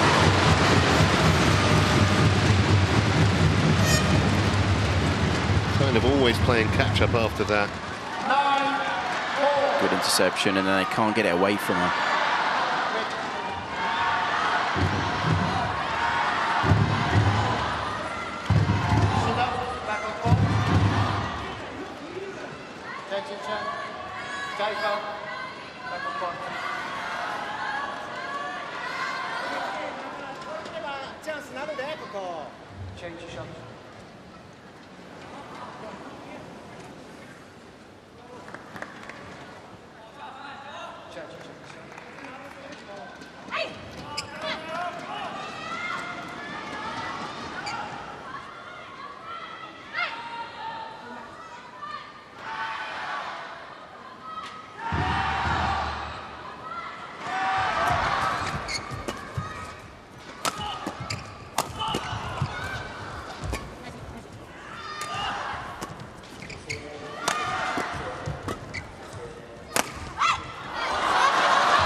Doing shots like that in the first. She wasn't missing. Do you think Chen's fired up? Feeding off the energy of the crowd here. Yeah, and she's definitely come alive in the second, Chen. She's the player at the moment that's running the show on court. So first game it was Shida.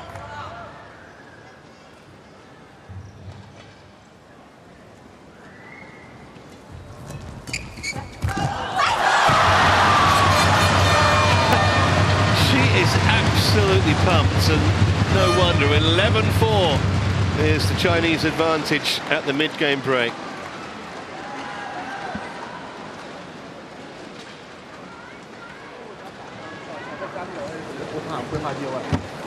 你要先软，他又是拦又是推你，就很难受。你抽完只要过第一个人，一个人就上去冲上去。就是硬了之后他也紧张，他想不起来他打什么，所以我们硬了，我们就可以。对，我们先有点时间。一个是把防守的位置站稳，不要往后退，把位置站住，杀死就杀死了，一定要往后退。但是他杀球全是高的，其实就这样准备。他杀球全是高的，还有后场他弹的很多都界外球，一定要头脑冷静啊。节奏可以啊。加油！加油！你不今天。其实就是做好防守，然后发就发球，他全抹，第一个人后面。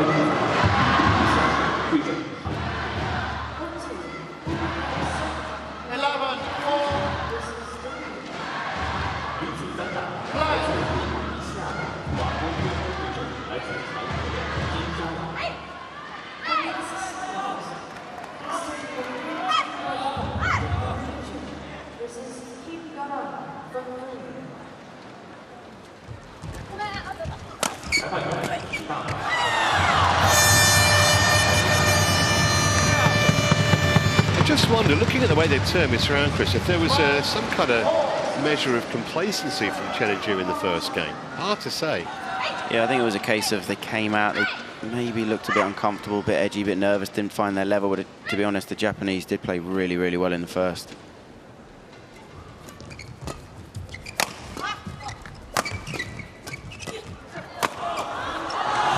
Fantastic defense.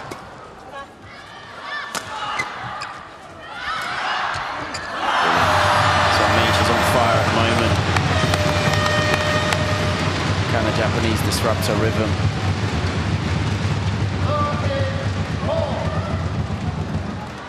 Everything she does at the moment is right earlier on in that rally as well. She played such a good cross-court block. She's fired up as well, but she's managing to control those emotions really well. Got the adrenaline going, but she's not pushing it too much. She's not too extreme.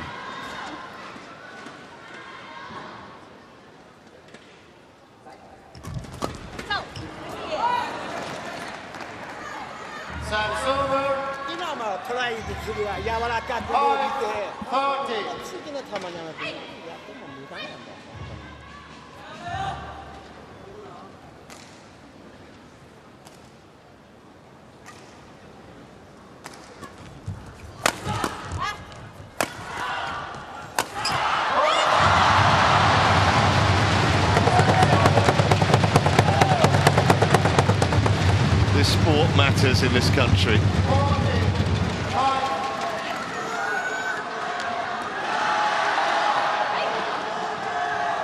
Not at all happy when #1 ranked pair in the world were second best in the first game, but it's all changed round since then.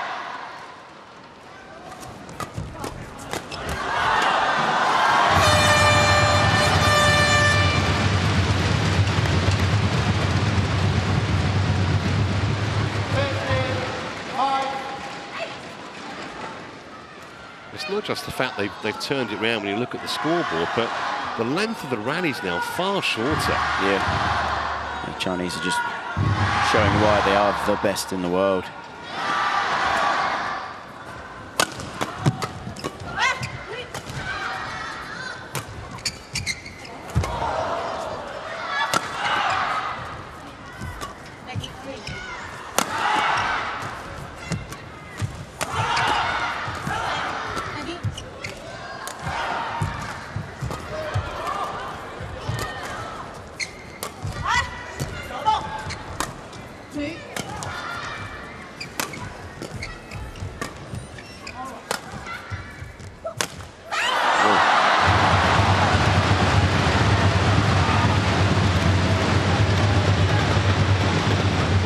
For his thoughts, because at the moment Matsuyama and Shida look absolutely defenseless, trying to stem this surge from Chen and Jia.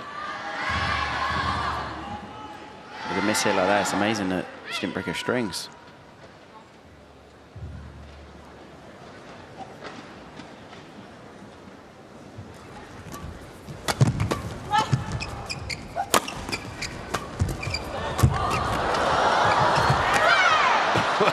It was fantastic defense while it lasted. A couple of near impossible pickups.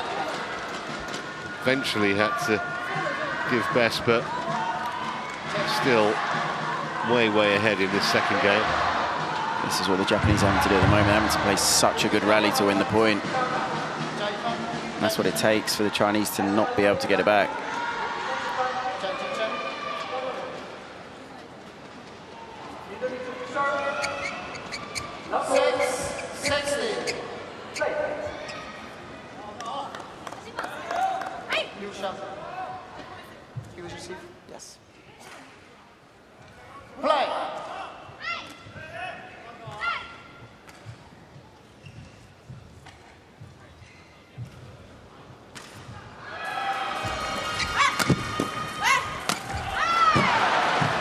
She's absolutely distraught. She missed it. That was a big opportunity for Chen. Yeah, and it's probably one of the only mistakes that she's really made in this second game.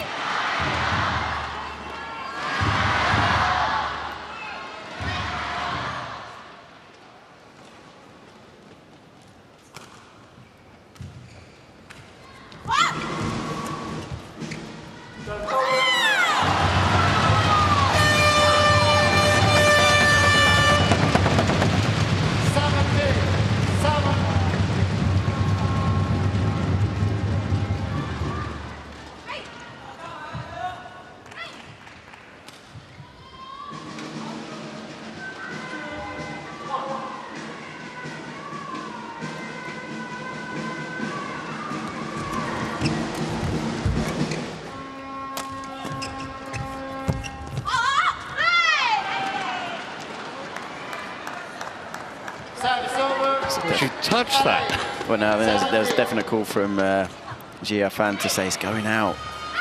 Chen, she actually left it. You could tell she wanted to hit it, but she left it. She listened to her partner, and then I think it landed on the line. She's like, come on, you got it wrong. Well, if you're going to be wrong, it's not the worst scoreline. As they've got a few points in hand here. 9-17.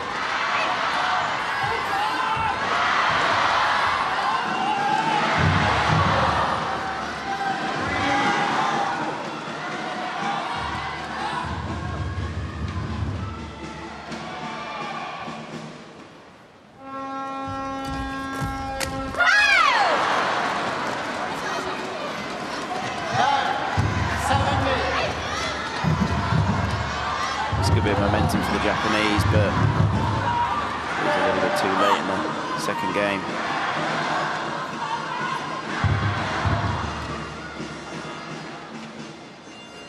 Well, that's not going to do them any good either. First time we've seen that today. Jakob Simberg of Denmark in the service judge's chair, said too high. Ishida there just trying to drive serve. She did just, I think, raising the shuttle up.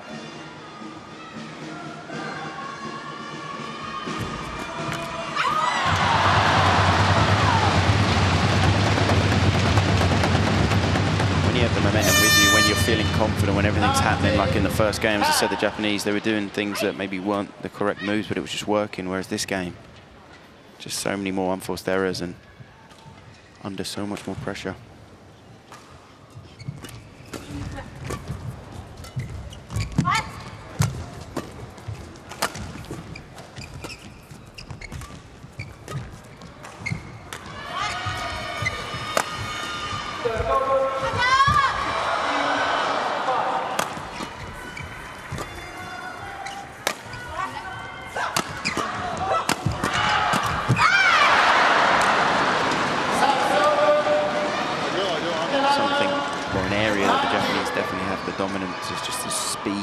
They're definitely the quicker pair, and some of these rallies, when they do inject that pace, it is a threat for the Chinese.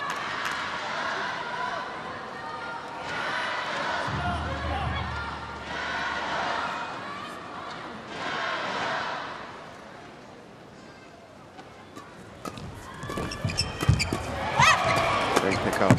Wow. Just missed it. Had the whole court, but yeah, they were both stranded on the other side, the two Japanese. Look at them there. Yeah.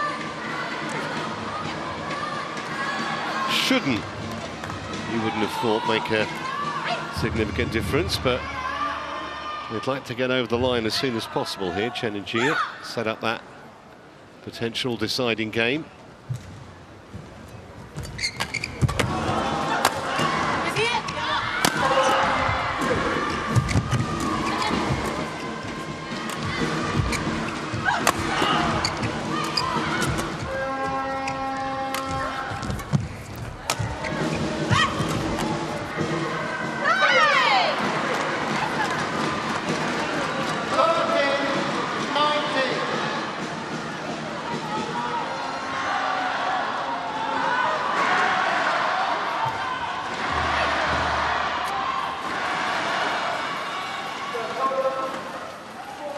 Chen.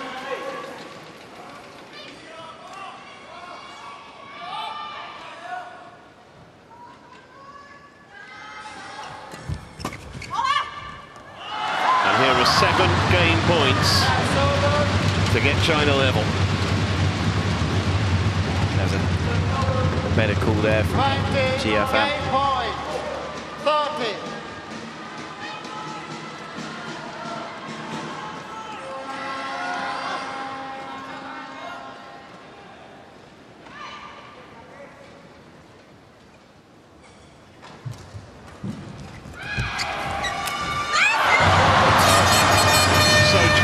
30.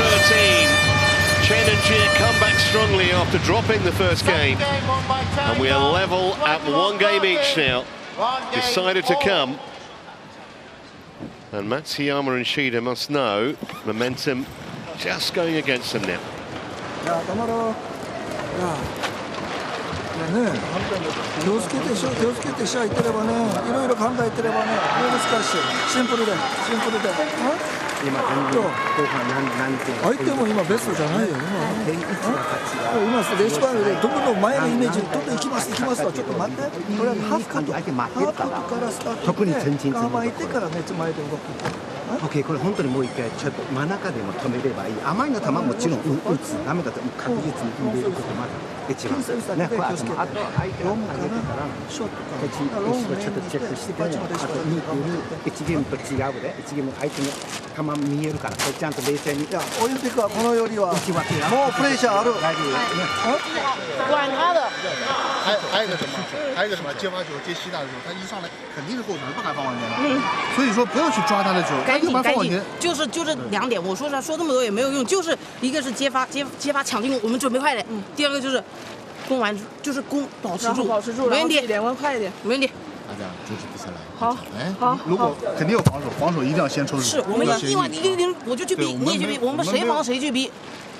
我们主要是冲完以后没有人上，你现在就发现老拖在后面，大家慢掉没有压力，对吧？我们冲完以后，只要过第一个人，我们就要冲上去啊！明白。死也要死在中前半场啊！现在啊，不要退。我去逼，我们不能站在那里，站着就是就是第一局的样子，没有别的退路。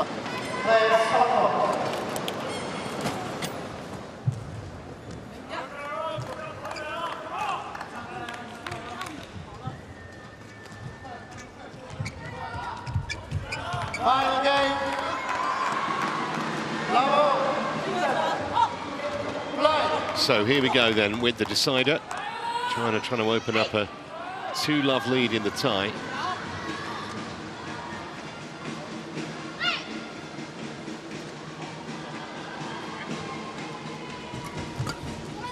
Well, that's a good start. Yeah, she's continuing that form into the third game. Steps in, reads it, puts pace exactly into the gap.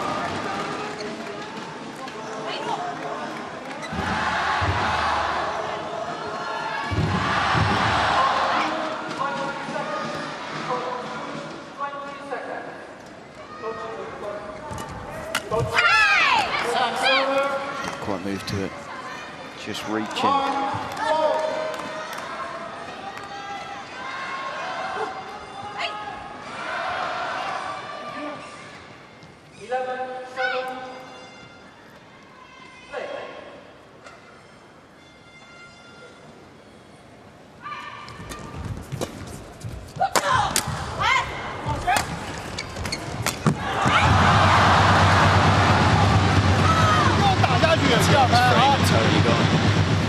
Trying to dash off to change her racket, but it's a risky time to do it.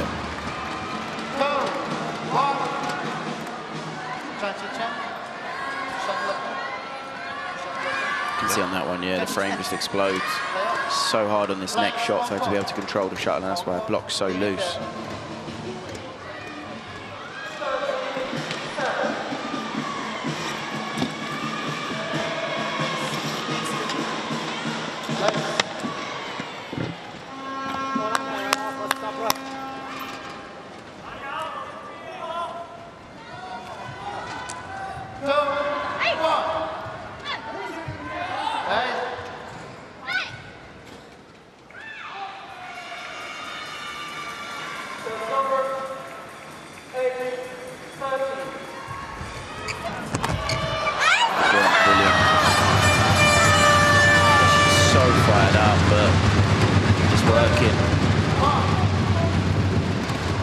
Showing her dominance on the court at the moment.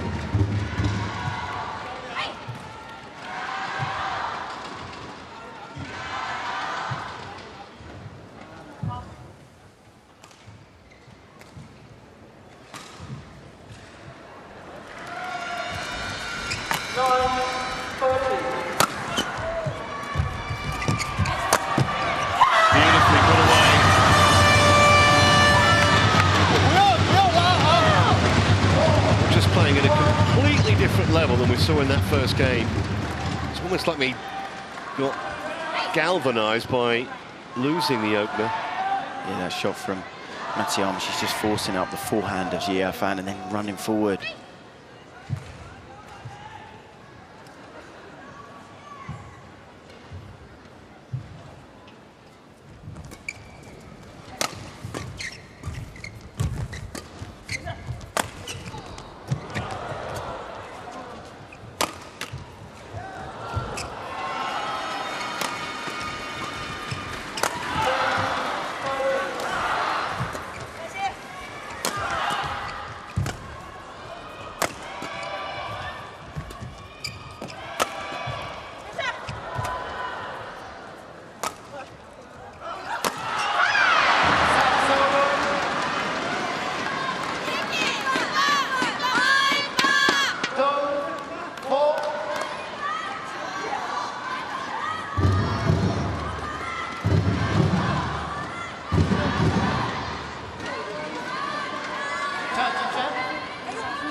Beautiful pick up from Jia Fan just before that. That's the one there. Good pick up. It's a good lift considering she's kind of not even on her feet. Shouldn't really be surprised though that Chen then hits the line. The way that she's played in the second and third game.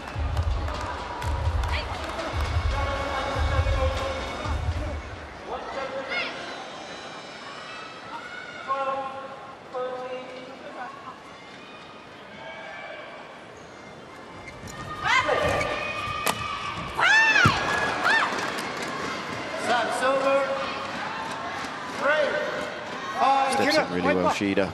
Big thing again, placement. Got to go outside the comfort zone, the hitting zone.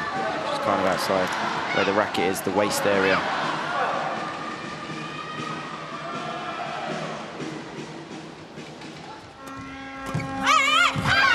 Brilliant drive.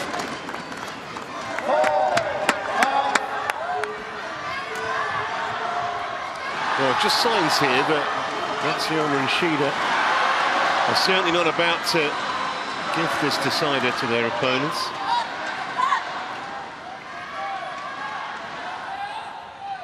Distinctly second best in the second game, but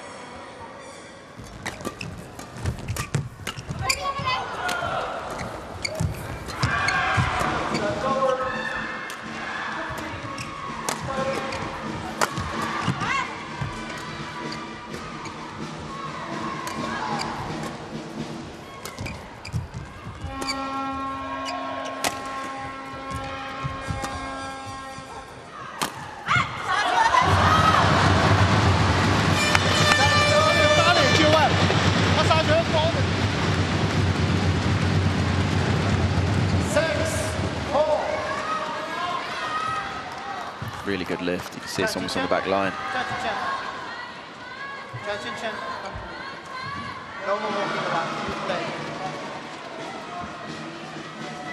Umpire's definitely very on it today with any kind of time wasting whatsoever.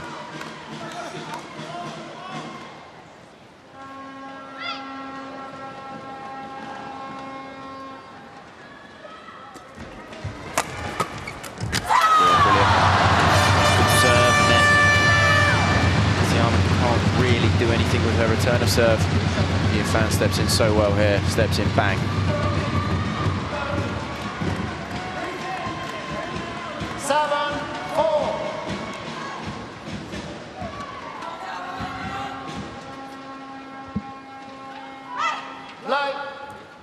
Umpire says to Shida, don't worry about retrieving the shuttle, we've got another one.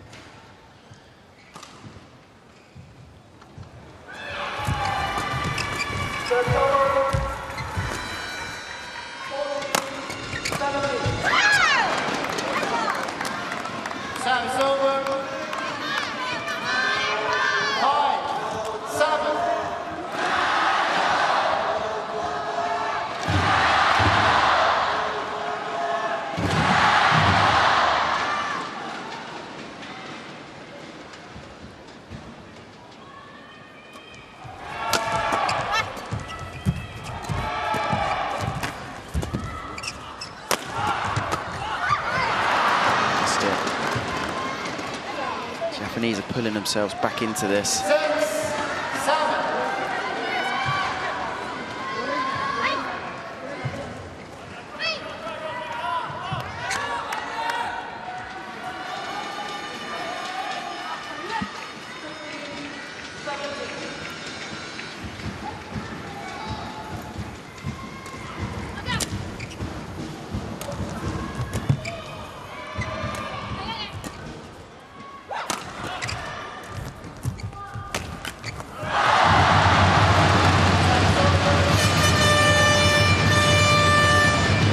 Shida tried then was possible. Going up to the forehand, Jia Fan, and then trying to cut it out. This one here, then trying to cut it out on the cross. So off balance.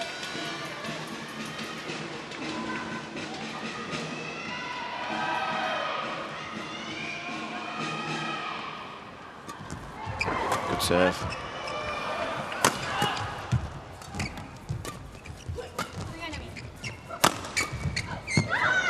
that maybe haven't seen enough of. Yeah, fans. Flick serve. I'm a big fan of it.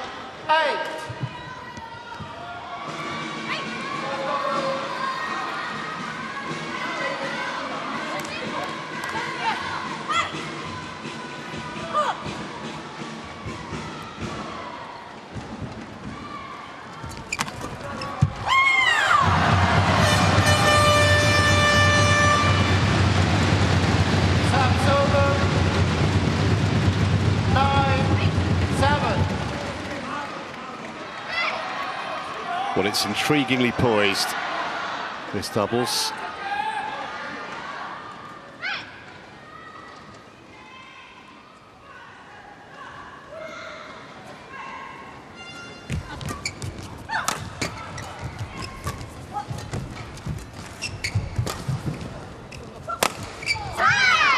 Right at the body of Chen. He had absolutely no reply. Yeah, Matsuyama there spots.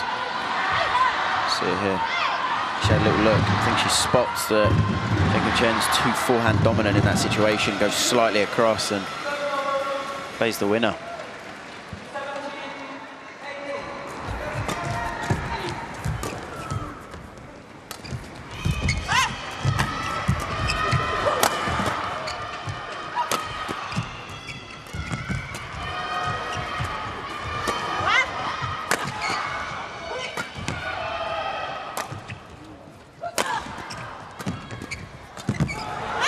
Brilliant defense.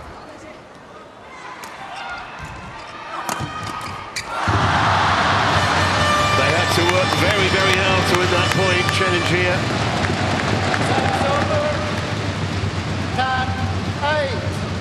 Had half a mind that after they won the second game so convincingly that the third might go the same way, but it's not proved that so far anyway.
Well, they've hauled themselves level. Right back in it at 10-all. Yeah, and you just suspect this is going to be a real fight to the finish now. Last point before the mid-game interval coming up.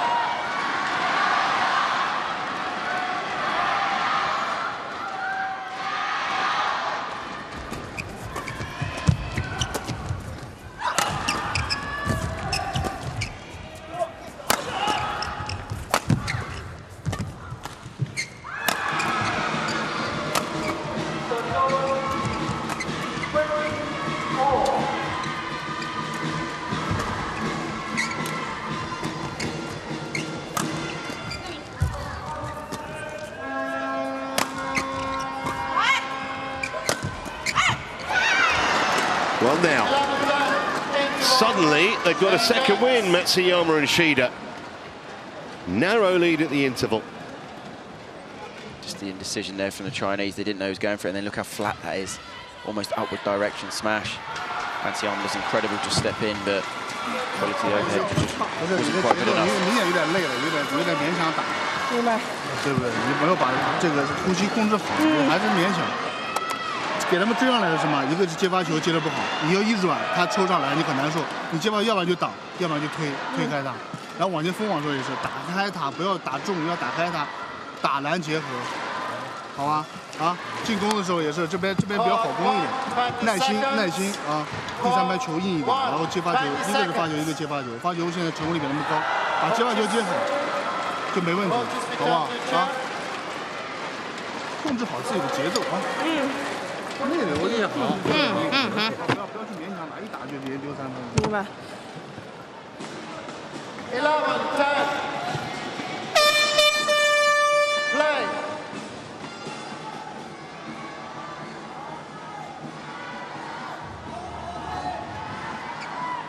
Chen.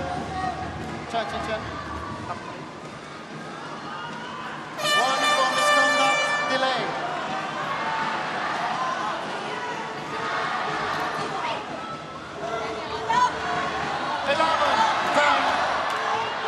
So, to a finish then.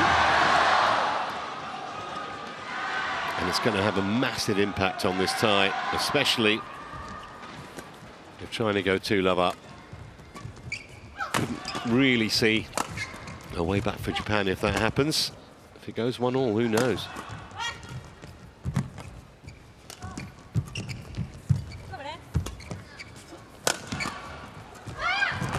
Great pickup. Too much pressure in the end.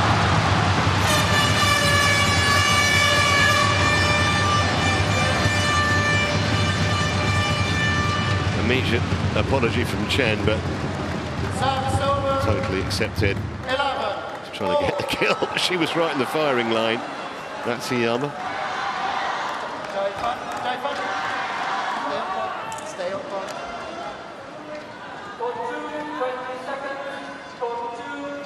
See, they're very apologetic. Chen, sir.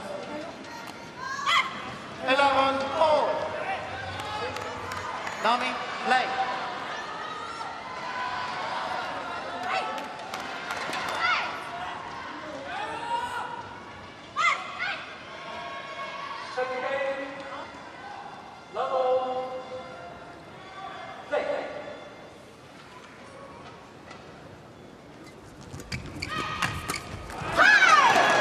Wrong shot there. Fan, good return though. 12, 11. This game's so important for both countries.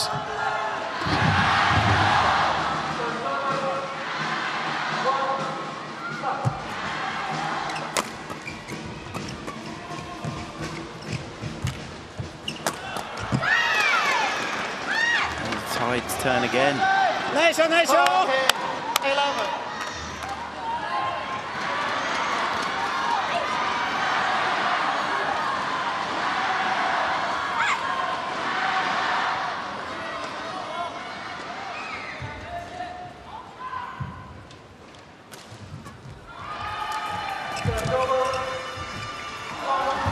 Late decision and a good one.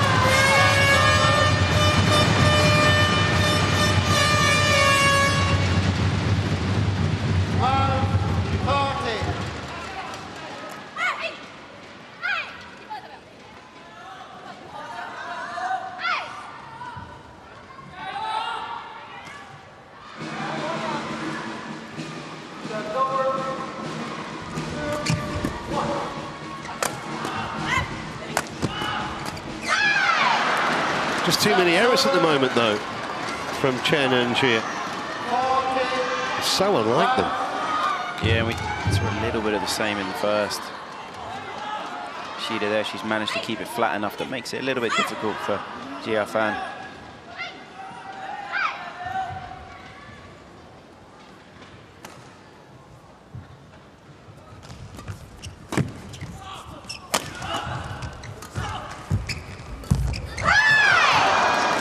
Wow.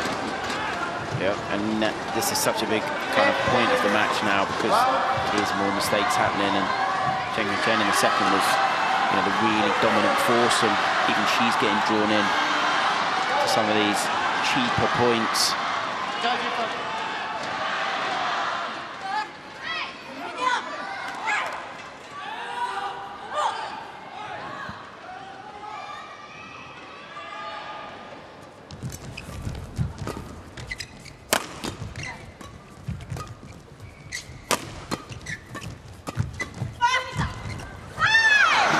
Indecision again. And the Japanese favourites now from here. Yep. Definitely. We've got the doctor coming on, I think, if I'm honest. I mean, could well be an injury, could well be, but it's a very intelligent time to have a pause in the game. Yeah, it just potentially takes a bit of sting out of the Japanese momentum. It's Jie Fan in need of treatment.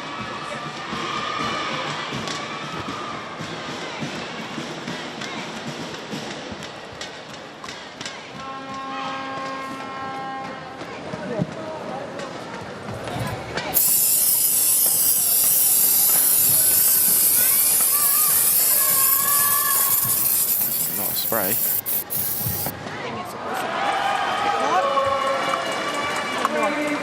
Thank you, doctor. Thank you, thank you. Enough. Enough. Yeah. Enough, please.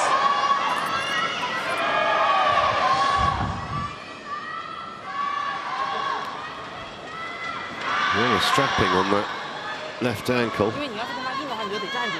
他如果要不你就软下去，让他接不了力，要不然他你硬刚，你冲上去特别空了。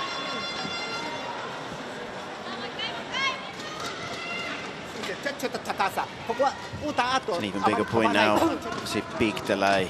Concentration for the first point after this. It's so important that the Chinese can get a little run back now. Can't allow Japanese dominance to continue.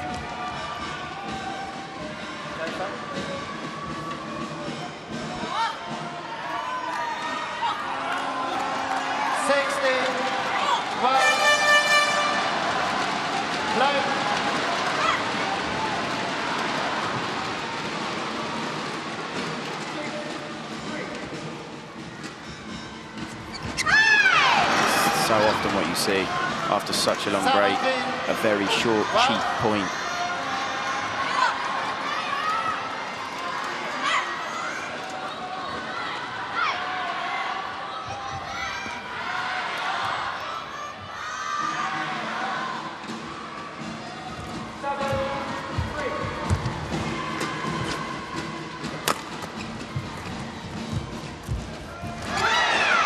Doesn't seem any way back now for them. Nah, really well read by Shida. Reads it so well, slightly loose, but simple, just gets there early. Yeah, this is a big deficit now. It's just the way the match is going. They all of a sudden they look by far the better pair.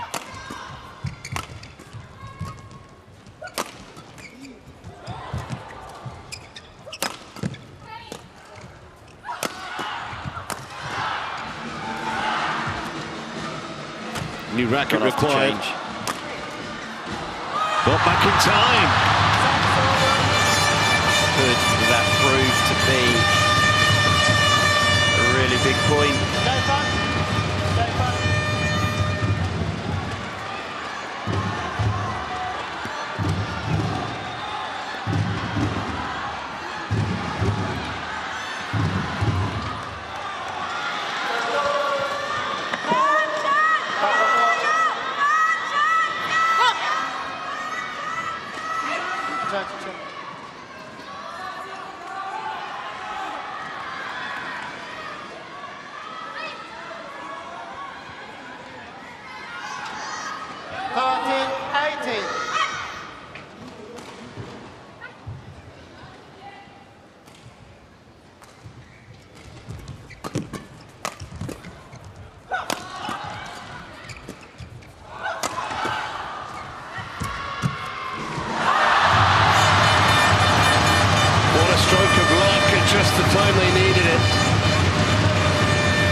19-13, you really couldn't have seen a way back. Just a glimmer, as it is. And it was, yeah, she was actually under a bit of pressure there. Very fortunate time to get that neck cord.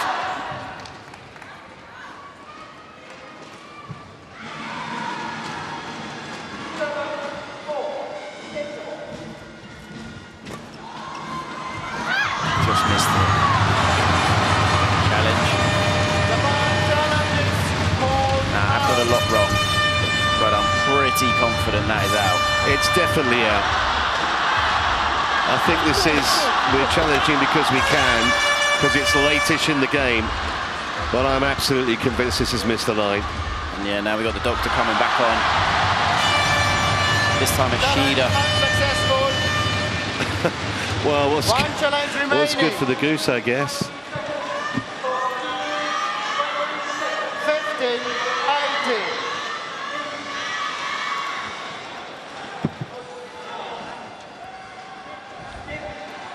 It's the one that she's got a lot of strapping on. More spray required. Yeah, run out the last bottle.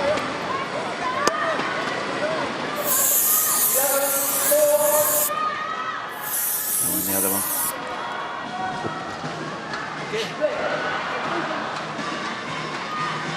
It doesn't seem too bad, judging by the features. So now, you mentioned it, after the last injury break we had, there was a service error, I think, wasn't it? A really cheap point. Return of serve, yeah. Yeah, so, see whether the same thing happens here. 50-80.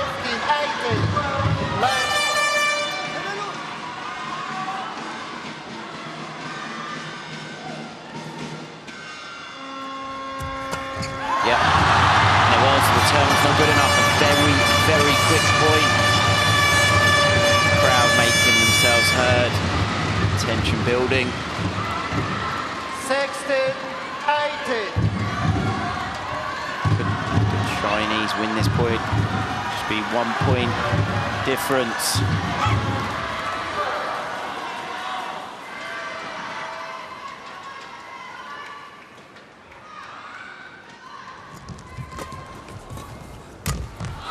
That's 5 points in a row. They've come from 18-12 down to be just a point back now. It's going to be hard, but not remember the last time they played. 70-80. The Japanese were 20-16 up in the final game. It's going to bring back those bad memories for the Japanese.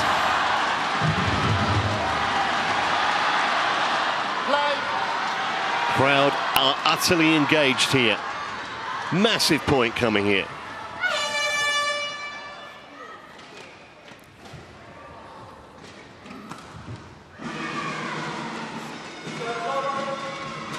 Good serve.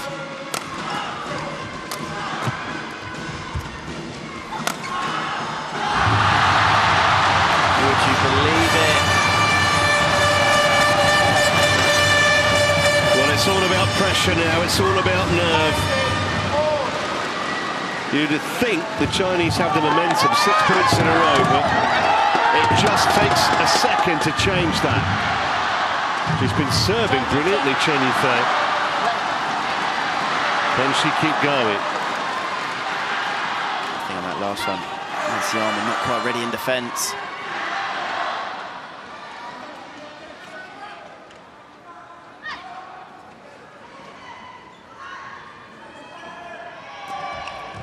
Good serve again.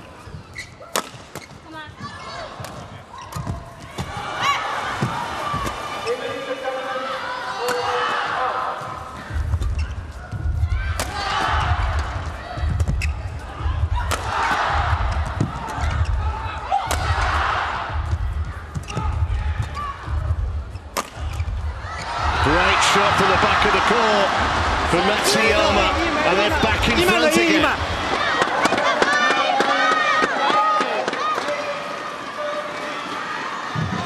These rallies now.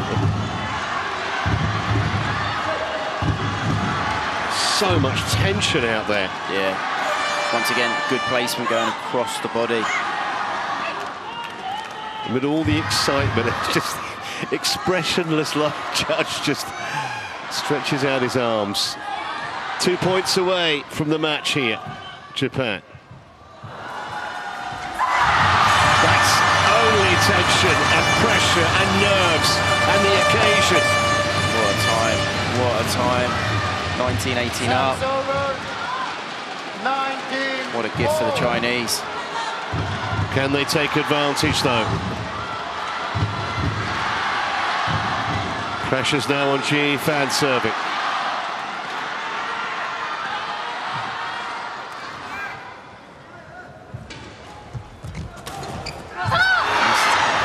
And this is it, you know, at the moment it's so tense that all the simple things that once were simple are no longer. So much tension in the arms. Match point to level the tie.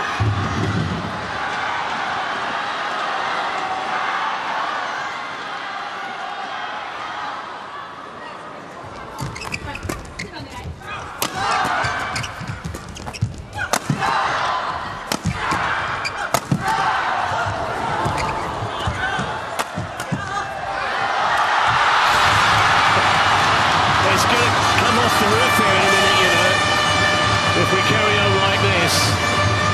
What a point, what a rally, what a match.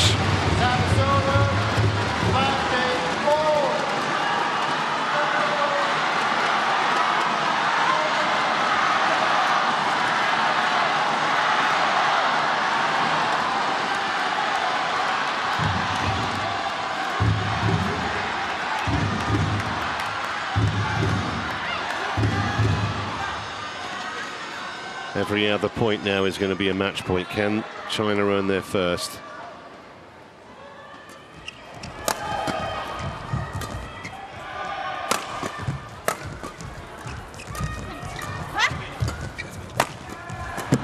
Brilliant defense from the Chinese.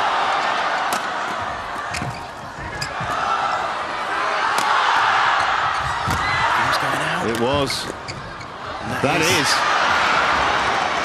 Unbelievable. Unbelievable.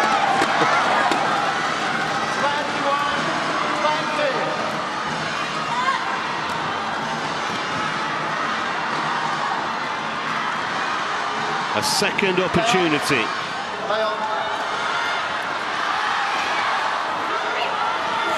For Matsuyama and Shida to get the job done right here. Quite a lot of pressure on the serve now, obviously last one in the net. Can you see a flick? Yep.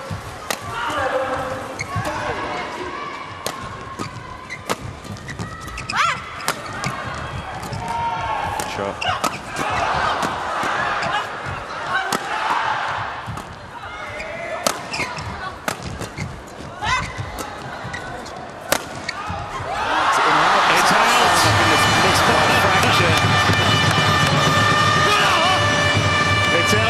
Challenge. In all the excitement, I can't even remember if they've got any left, but they haven't challenged it either way. Oh, it would have been heart in mouth as this shuttle was in the air. It was long. I don't think they left it either. I think it was just a well-placed smash that just went out. The tension now. You can just feel it, the crowd's coming alive. Well, this is what Team Badminton is all about. It's all on the line here. Japan desperate to level this match and give themselves a chance. If they go 2-love down, it's going to be nigh on impossible, but 21 all.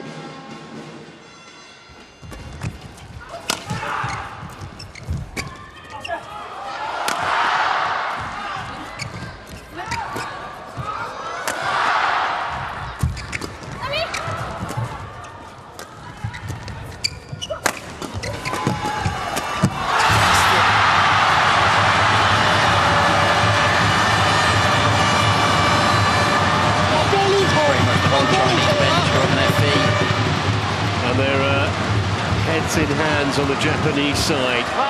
That was the chance again to earn a third match point. Dumped it in the net. Match point China, their first time opportunity to get this match won. Look how fired up Chen is. It's not a final, it's only a semi-final, only. No one can take their eyes off this. Match point China.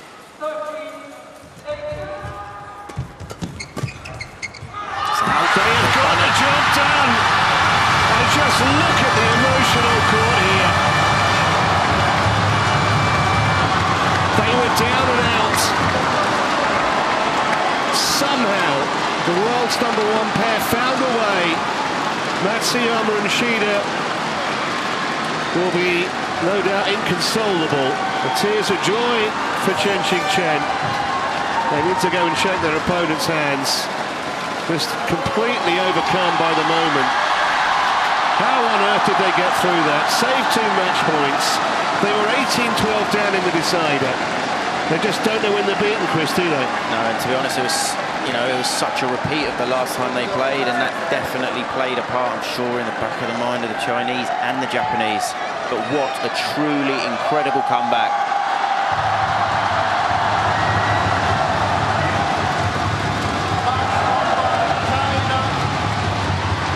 Fair to see the emotions on Chen, that's how much it means.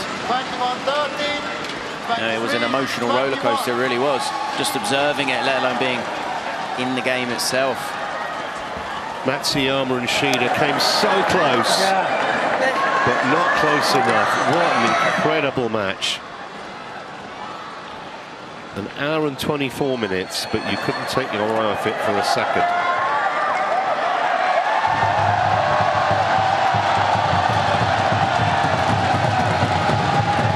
She was following it like almost like a bloodhound follows a scent. And it dropped the right side of the line from her point of view. That's what it's about. National pride firmly on the line here. And China now lead by 2 matches to love, having come through an incredible doubles.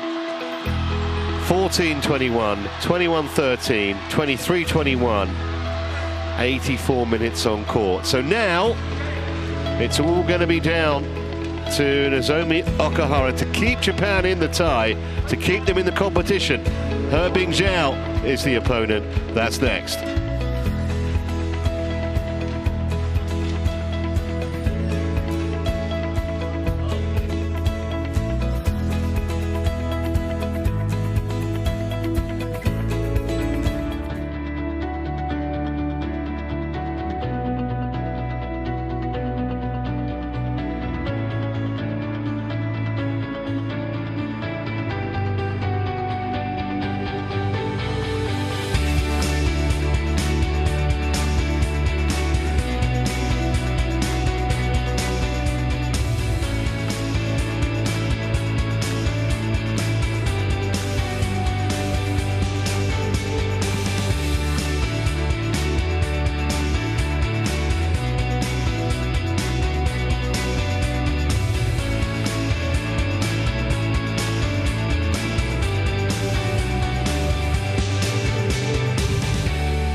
welcome back to Chengdu.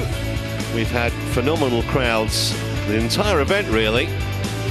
And the weekend, tomorrow and Sunday, or rather Sunday for the finals, is a sellout. So, after 86 minutes of endeavour, China find themselves 2-love up, and it's down to He Bingjiao to potentially bring them home here and get them into tomorrow's final. Nozomi Okuhara stands in her way.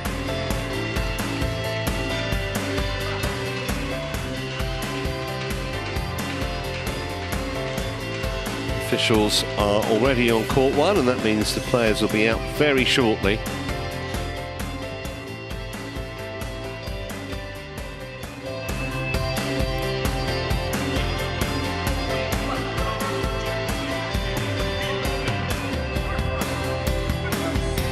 Okuhara has an 8-4 head-to-head lead over He Bingjiao, but critically, He Bingjiao has won the last 3 meetings. That may be more relevant than the overall statistic.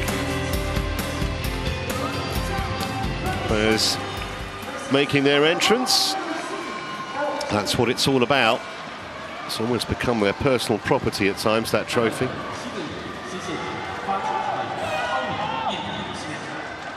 Only 5 countries have actually ever won it. China and Japan, the 2 most successful. Indonesia and the United States, and Korea.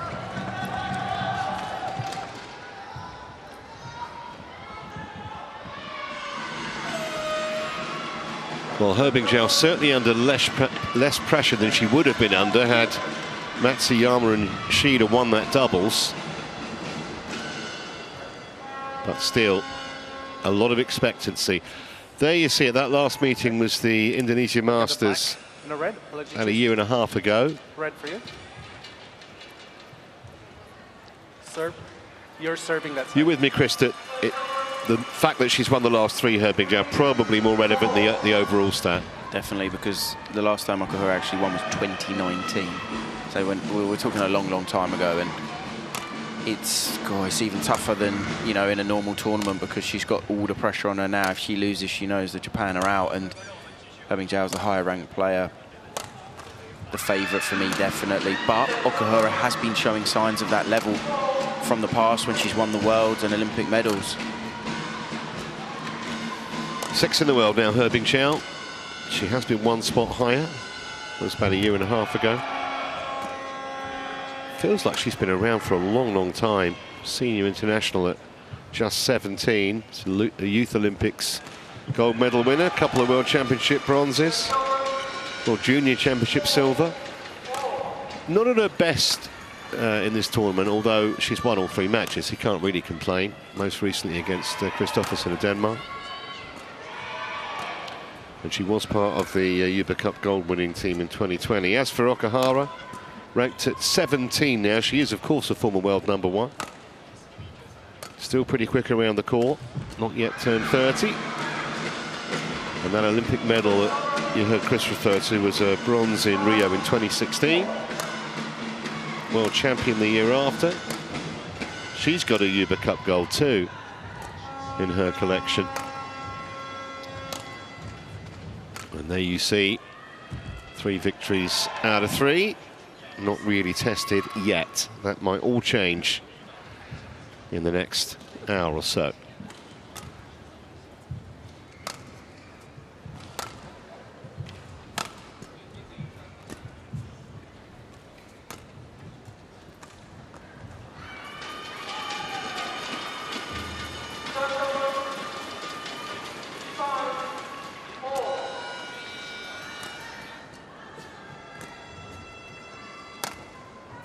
Ready to play.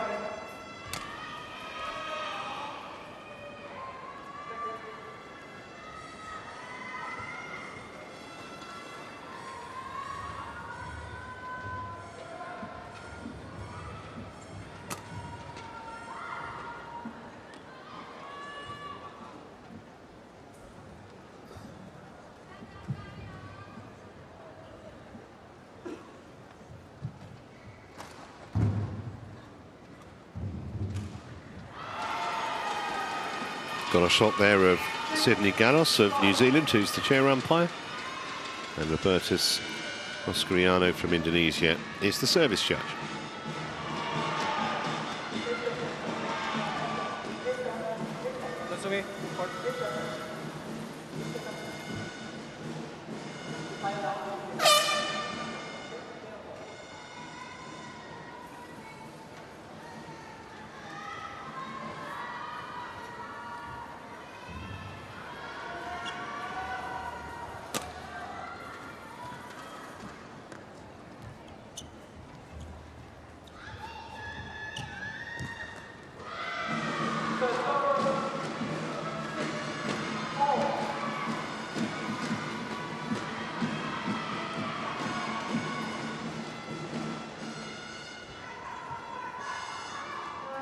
Ladies and gentlemen, on my right, Japan, represented by Nozomi Okuhara.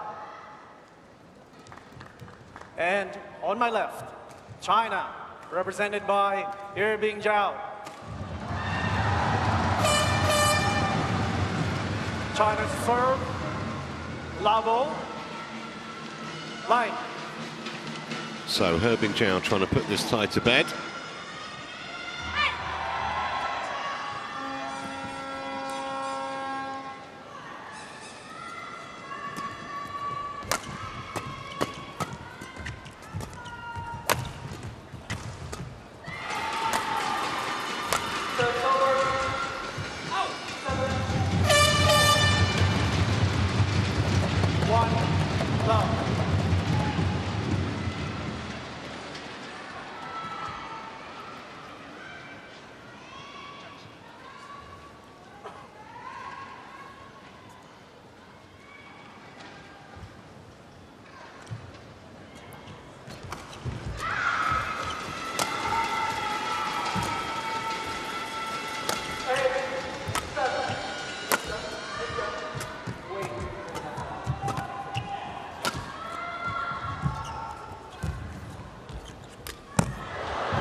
It's going to be fascinating to see who has the upper hand net-wise.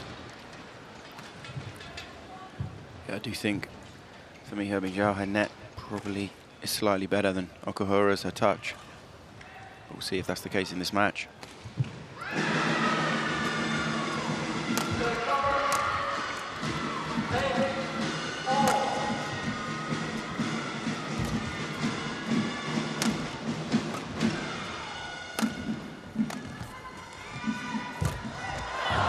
Well, just the start that Herbing Zhao would have wanted, certainly the start the crowd wanted. Yeah, it's a great touch on that net, so tight. Okuhara's a very quick player. Even she couldn't chase that one down.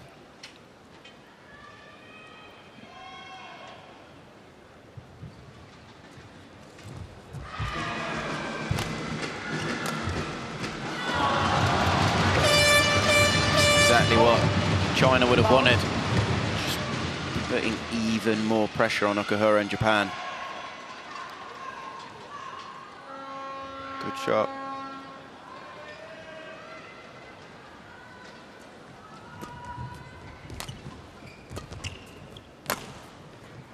That's a very good shot. 5-love, and it's just been too easy so far for Herbing Zhao. She's not really under any pressure or any stress. No doubt about it, it's a very good shot, but it's all just a bit too comfortable at the moment.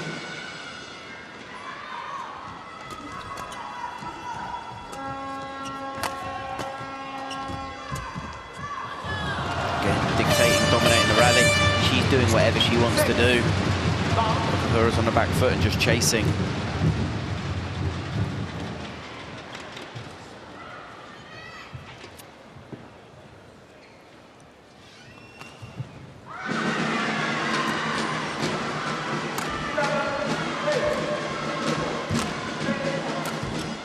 Well, she literally has not put a foot wrong so far, Herbing Zhao. No, and the problem is, there's no doubt about it, Herbing Zhao's played really well, but Okuhara's not doing anything to challenge her. She's allowing Herbing Zhao to play and feel free and comfortable. Remember, though, in the first match, Ohori was was it 9-2 or something behind? Yeah, it was 7-1 in an incredibly quick time frame. It ended up being a pretty tense first game, but at the moment, Herbing Zhao completely untroubled, yet to lose a point. The thing is, I don't know really if we've even seen Herbing Zhao in trouble, out of position, stress, taking the shuttle low, taking it late, any of these things that cause, you know, a player to find the situation difficult. At the moment, she's on balance, in a good position, dominating, controlling the rallies.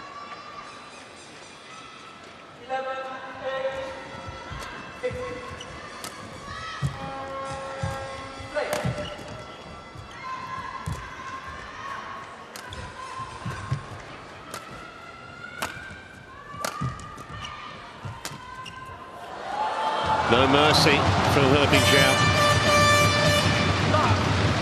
You know, as we said before the game, we both felt that Herbing Zhao was the favourite, but there's no way anyone would have anticipated a 9-love start. 9-love in 3 minutes.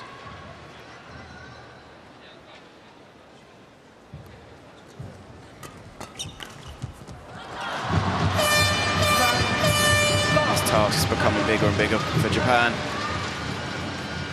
A few glum faces there. What might have been if Yamaguchi had been playing this morning, but it's a squad game.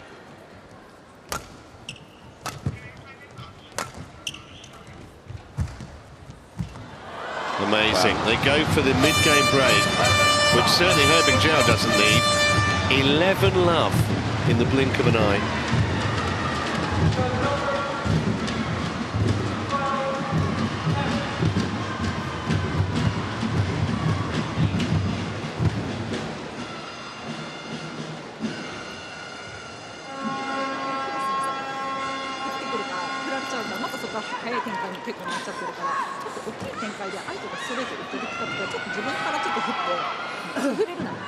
She looks like she's in shock.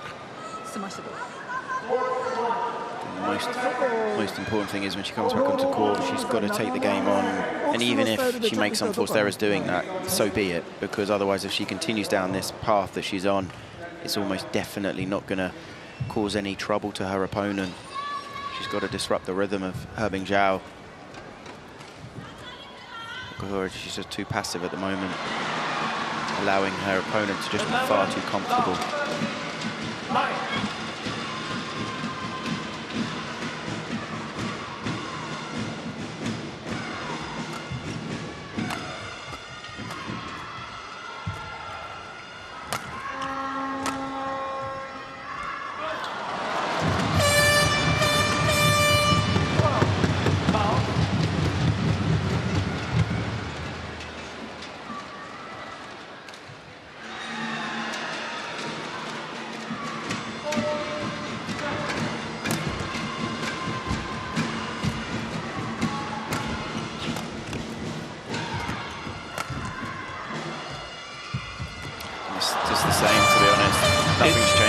It's hard to watch, isn't it, from a Japanese point of view. It's a lot of lifts, it's a lot of passive play, giving her opponent time.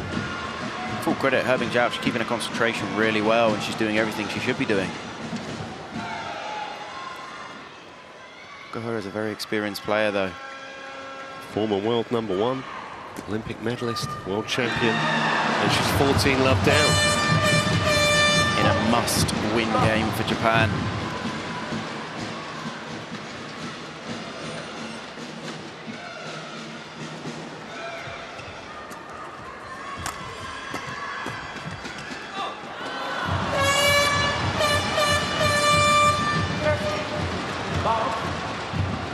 It's young Tomoka Miyazaki, who at the moment doesn't look like we'll be seeing here this afternoon, which it is now.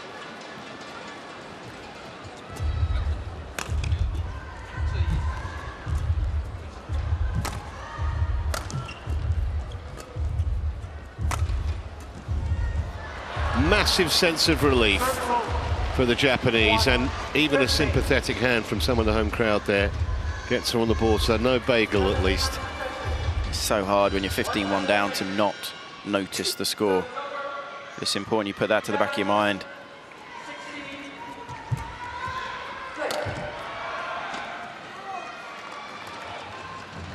China challenges. Goal out. Well, this is potentially rubbing salt in the wound. Herbing Zhao wants Hawkeye to have a look at this. It was called long.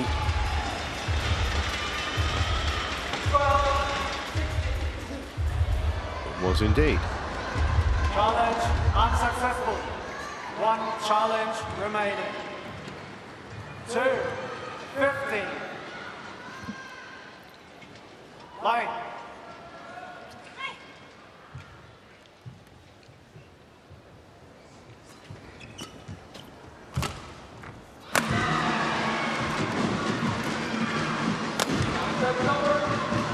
Again, it's just purely a case of she's on the back foot.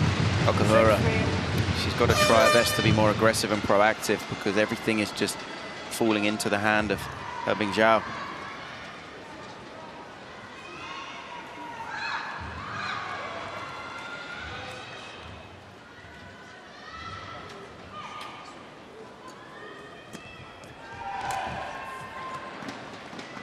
Service over. 3:16.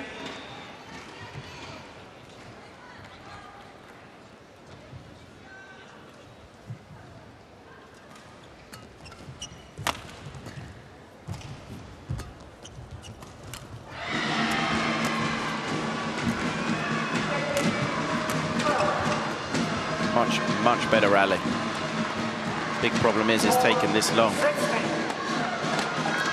one of the first points that she's actually won. The others were just mistakes from her opponent, but she's taking it on now. She's challenging her opponent.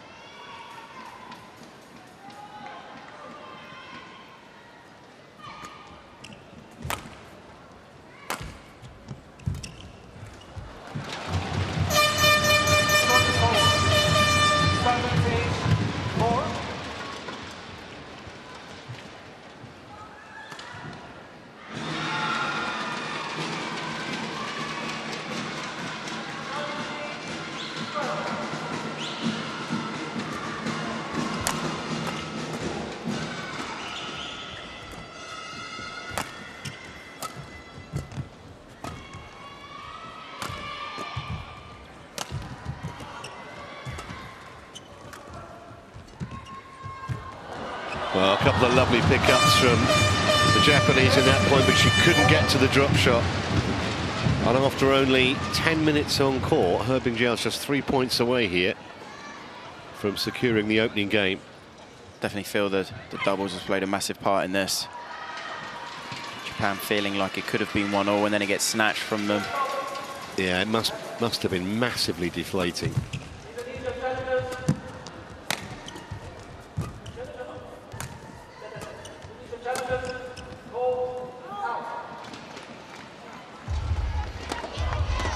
Service over.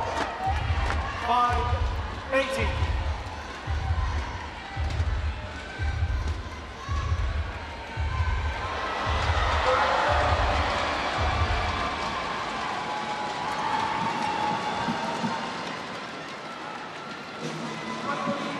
Serve was good. 19-5.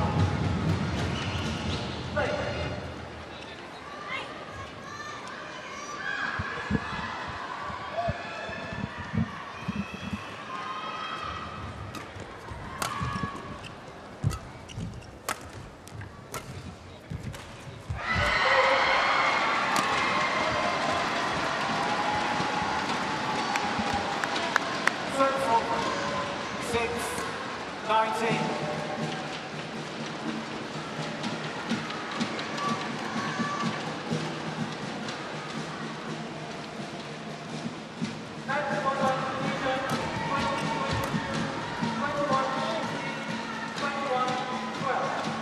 Seven, 19.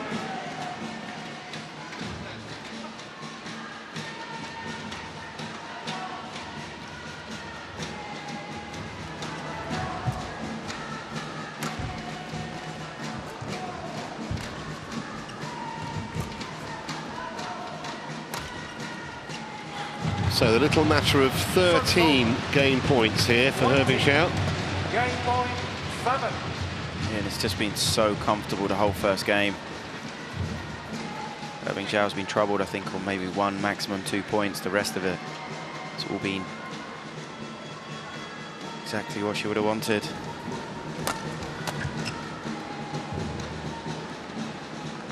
Hoping that would have gone long, but not the case.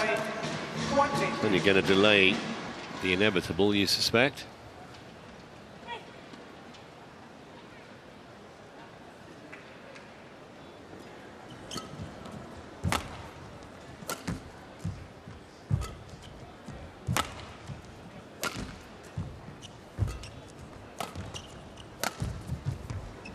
It's gone out, yep. Oh, challenge. Well, I guess it's a free challenge. I mean, I don't think it's going to achieve much. Unless this is overturned, and this is the end of a astonishingly one-sided opening game.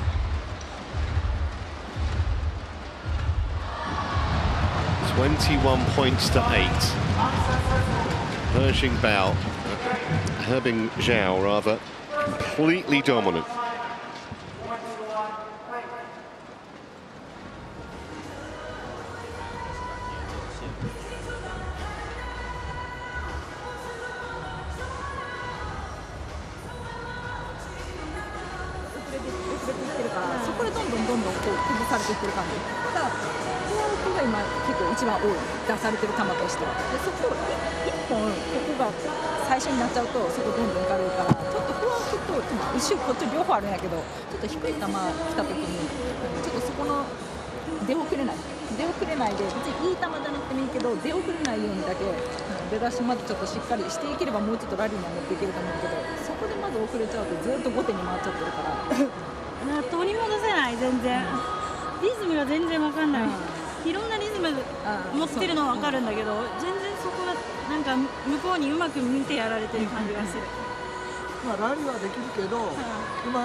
So what could be the last game of this match, unless Nozomi Okuhara can somehow fashion a recovery. Totally outclassed in the first game.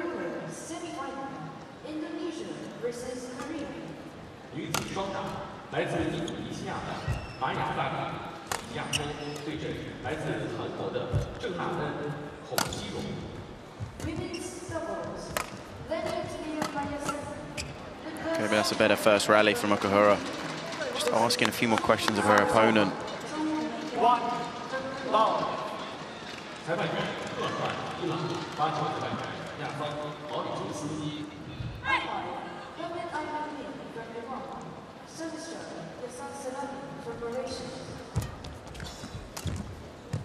That's such a good shot.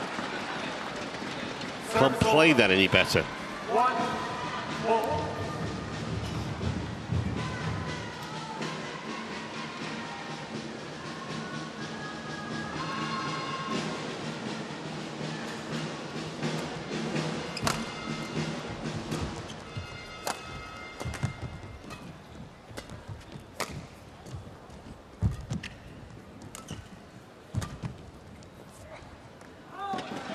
Pity that from Okuhara's point of view, because she actually stretched Irving Zhao a couple of times in that rally. And that's the difficult thing now. Okuhara's obviously, she is changing her style, which is on one hand brilliant, and it's what she needs to do. But the difficult thing is, it's obviously tough for her to do that, and also just a few few errors she can't afford to make, and Herbing Zhao is a very, very good player, and she's also going to hit winners.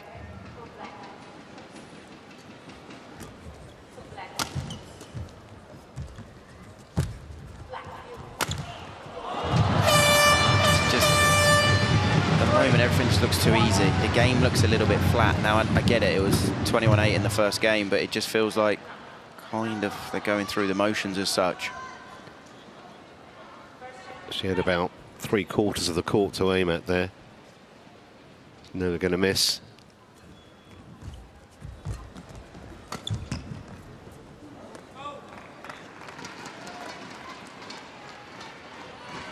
Service over.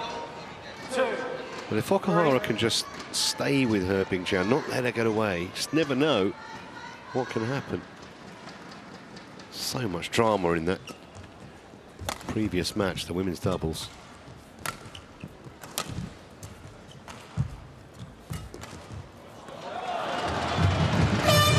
Brilliant. Too much time to play it. It's almost like she's not just out playing her, she's out thinking her as well. Definitely. She's reading exactly what she's doing so well there. Just steps in, hold, punches the corner, and you can see Okuhara's just unsure where it's going.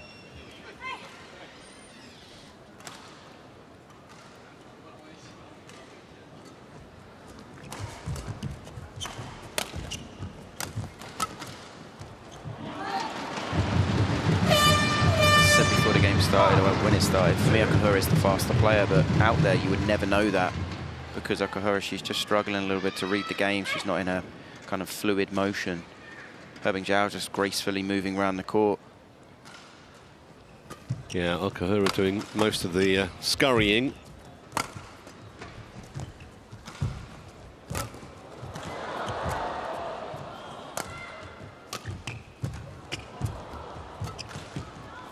It's going to go wide. Definitely a bit of fortune there, because I don't think she left that. I think she went for it, but just couldn't actually get it. 5.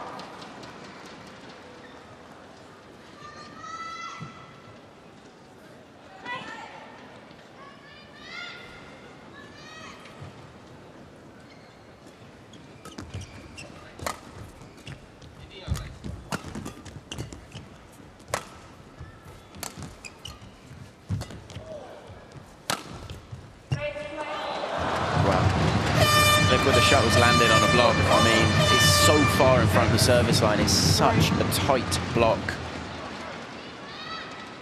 Great pick up there. The quality of that block is as good as it gets. Smile of resignation on the face of Okuhara, maybe also a bit of appreciation.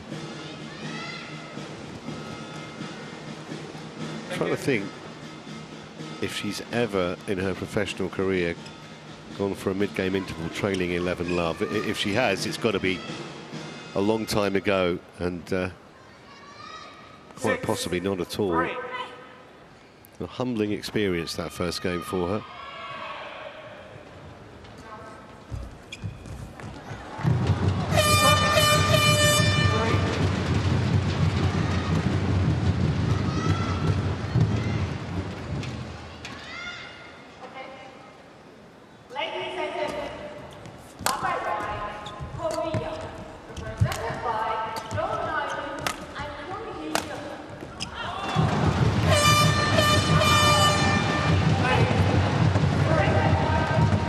Just really difficult, Chris, to see the way things are going, how Okuhara can possibly stem the tide here.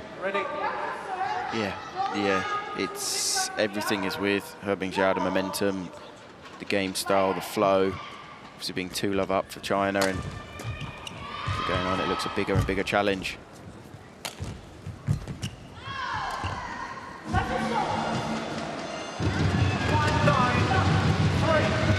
This is where Okuhara is trying almost harder and harder to force something to happen, but then last 2 rallies, 2 pretty cheap mistakes.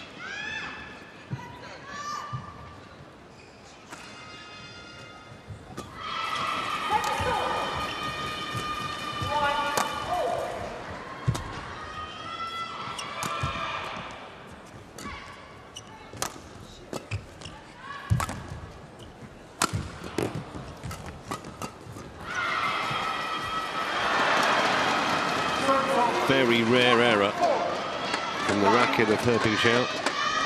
The thing is, when a player makes a mistake, there on this one, you can see she's in a good position, He Bingjiao, which is the worry for Okuhara because He Bingjiao is still controlling the points.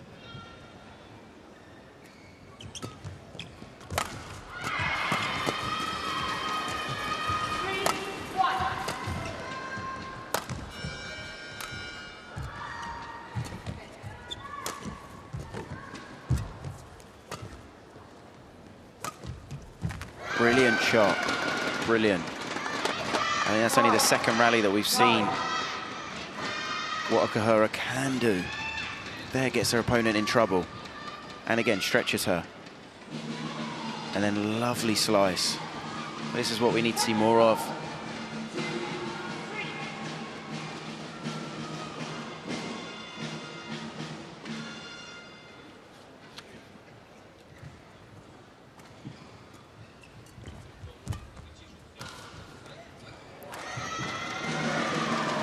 Again, just landing on the line. Good little passage of play here from Okuhara.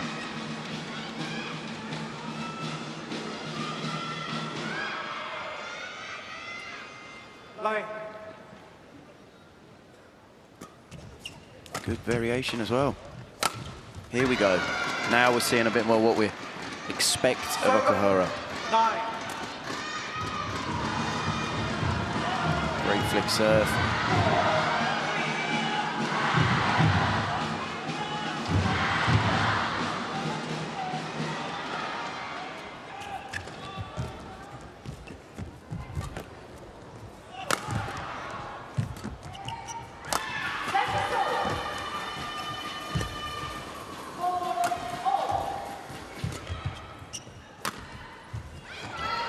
Unlucky. She's going to challenge it. I think it was just the wrong side, but a much better rally nonetheless from the Japanese. Yeah, no matter if this is in or out, as crazy as it sounds, she never obviously want to make a mistake, but that she's now playing a much better style. She's playing a style that can upset and frustrate and hurt He Bingjiao. Is that in or out? It's got the line. Correction, 8. Never in doubt. 8, 9. So back within a point. So it never ceases to amaze how quickly things can change. 9-3 behind. 5 points in a row.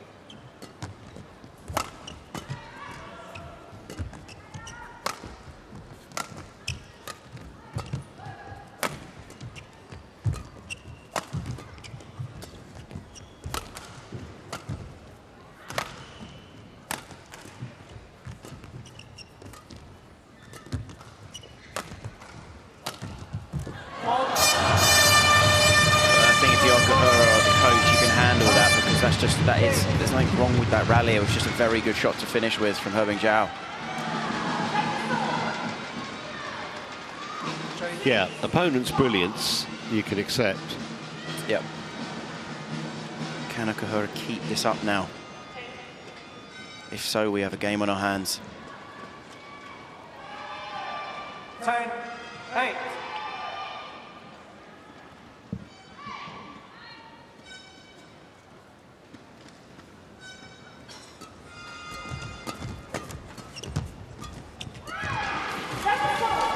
Well, it's a 3-point lead for He Bingjiao at the mid-game break. Remember, in the first game, it was 11-love. She's still in there fighting.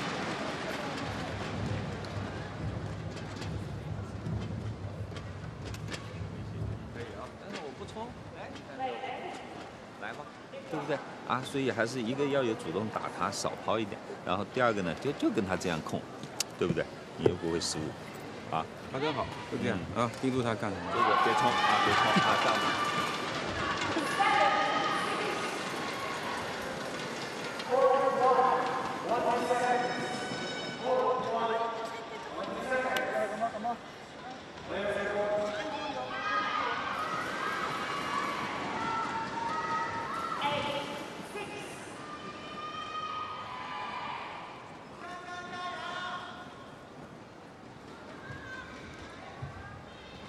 11-8. Line.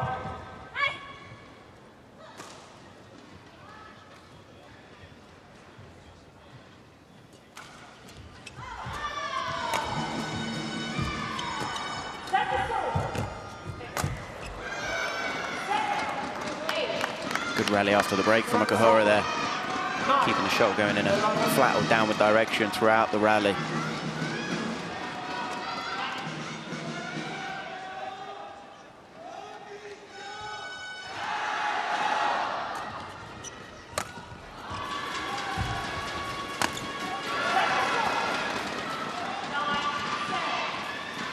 Well, just what she wanted after the interval. First couple of points.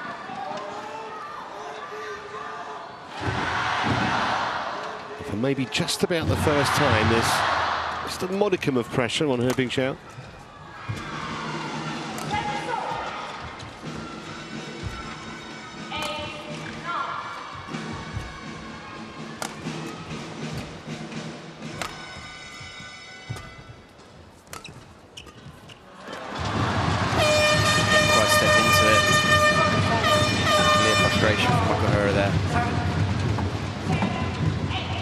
Definitely back in the match now, though. At this point in the first game, it was still 12 love. All went all the way up to 15 love. He Bingxiao.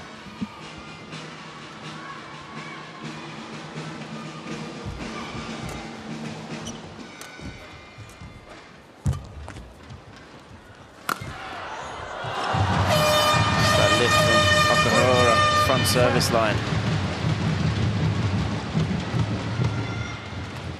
Good turn there. His lift, it's just too short.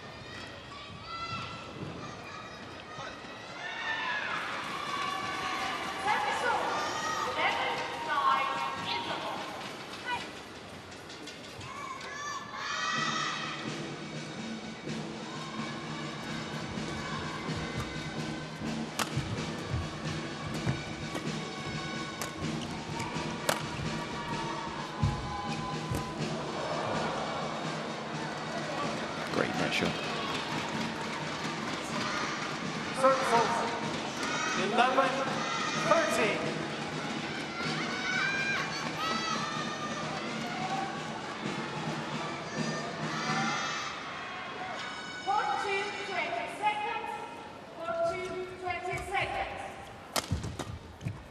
Yeah, brilliant turn on the defence.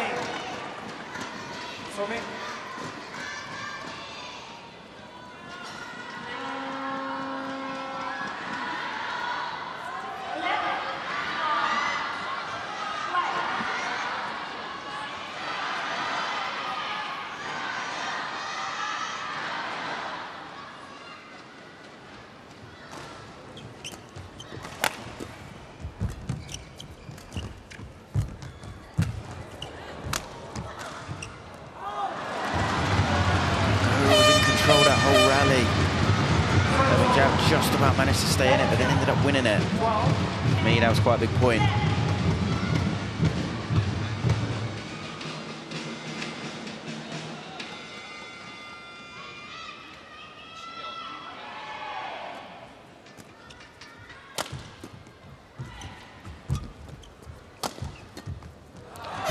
Yeah, Okuhara's definitely had her moments in this second game, but she might be running out of time here. 15-12. Finish line in sight for He Bingxiao.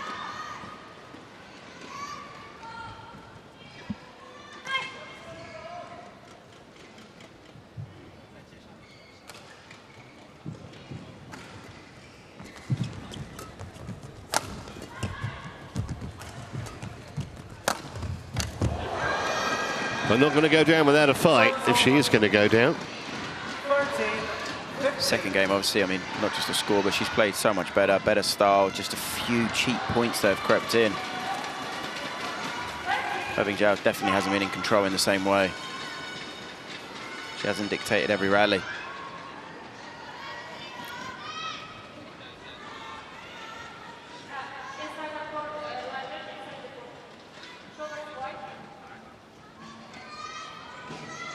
Thank you.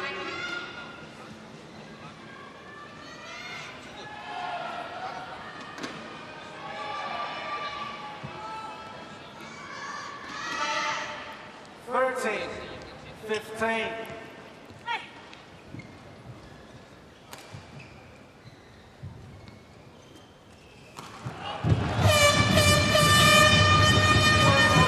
Just can't afford to do that with the match situation as it is. Exactly, and it's points like that that have crept in.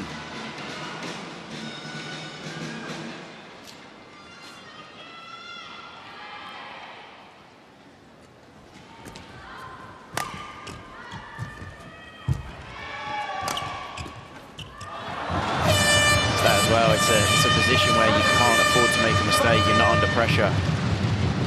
But that's what happens, you know, in a team event. Sometimes you overthink things in regards to 2-0 down, I've got to win this game. Hard to clear your mind, stay focused and calm.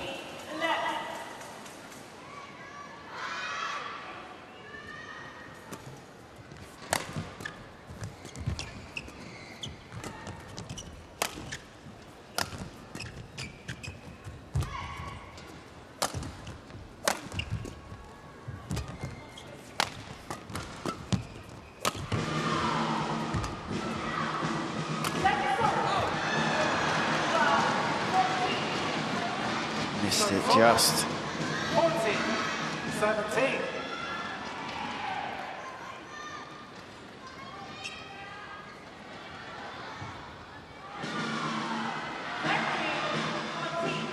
Line.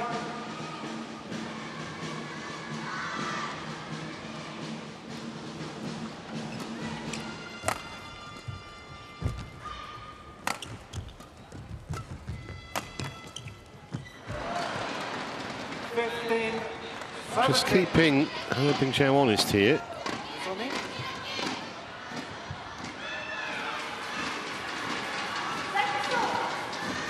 Whatever happens, it's been an impressive second game from Okuhara just to transform things from how drastically difficult it seemed in the first game.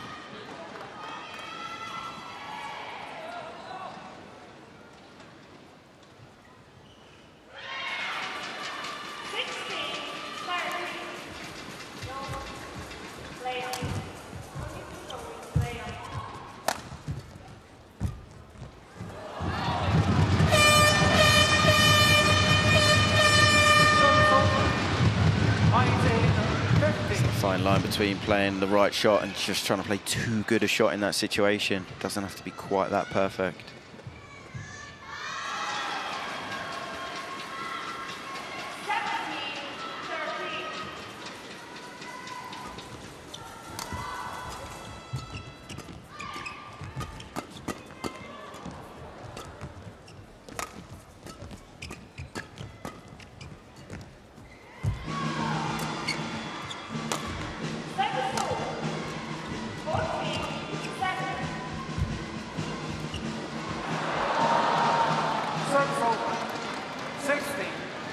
For a rare occasion where Okuhara bested He Bingjiao at the net. It's not happened too often. Ready.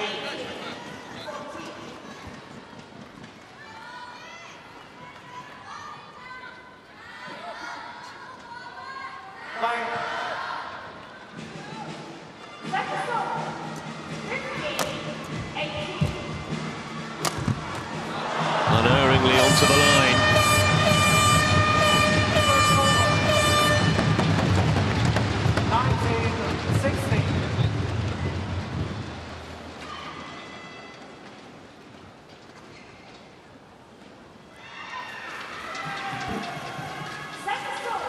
Thank you.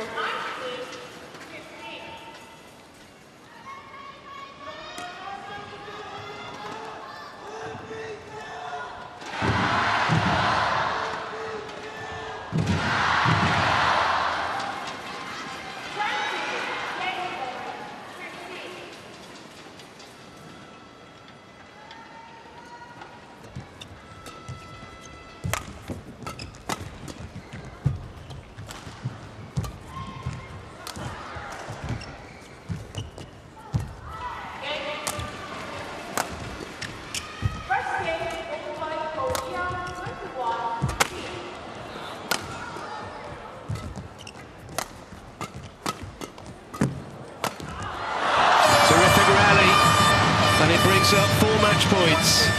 And 4 points also to get China into the final tomorrow. Throughout this game, He Bingjiao, she's been so focused and calm and composed. It's shown in the way that she's played. Hasn't overdone anything or overcomplicated anything.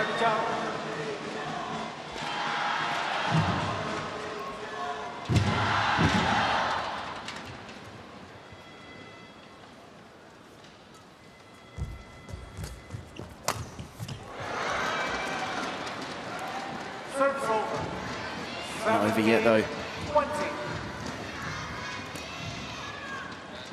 Can we see another incredible comeback here?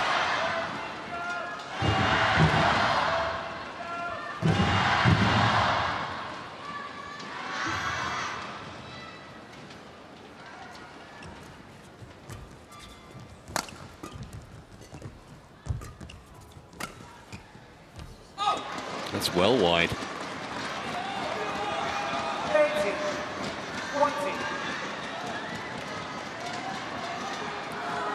So 2 save, 2 to go for Okuhara.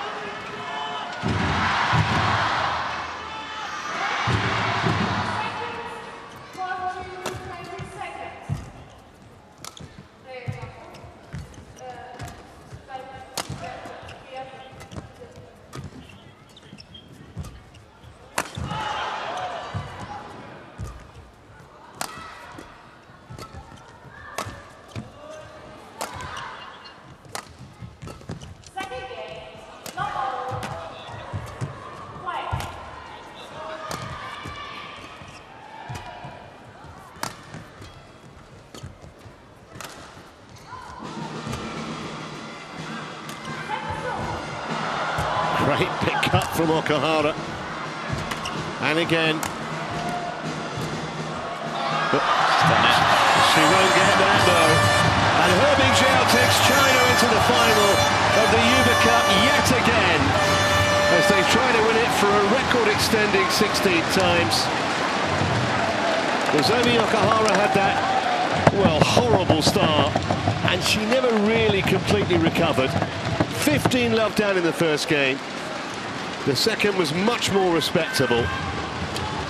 But He Bingjiao, a deserved winner on the day. And China are going to be very tough to beat, aren't they, in the final tomorrow? Yeah, I mean, when you look at the Chinese team, the current Asian Championship winner didn't get in the team today. Such a strong team. That ladies' doubles was so crucial for China. Really changed the dynamic, I think, of this match, and I do think it's one of the reasons why Okuhara did have that unfortunate start.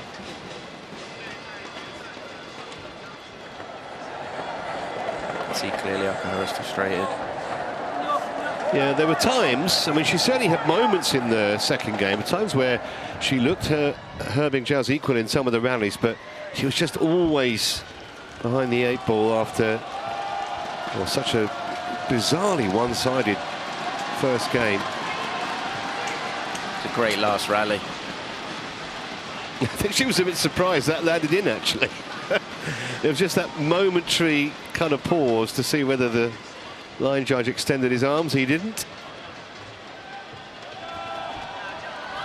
And it's been all China this morning, although not without a few scary moments. We had a quite magnificent women's doubles earlier, but this one, 21-8, 21-18, 41 minutes, the official match time.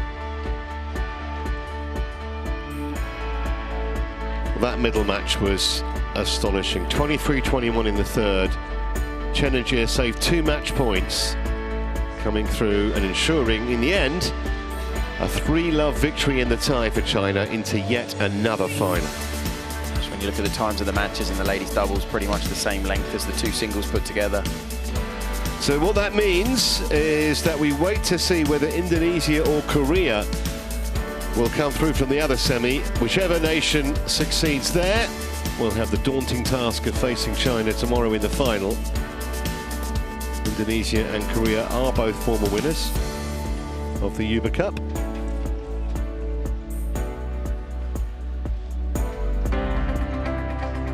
That's what it's about. Made in 1956 in London. They said at the start it's only 20 centimetres, sorry, 50 centimetres tall, 20 inches, 50 centimetres. Means so much to so many.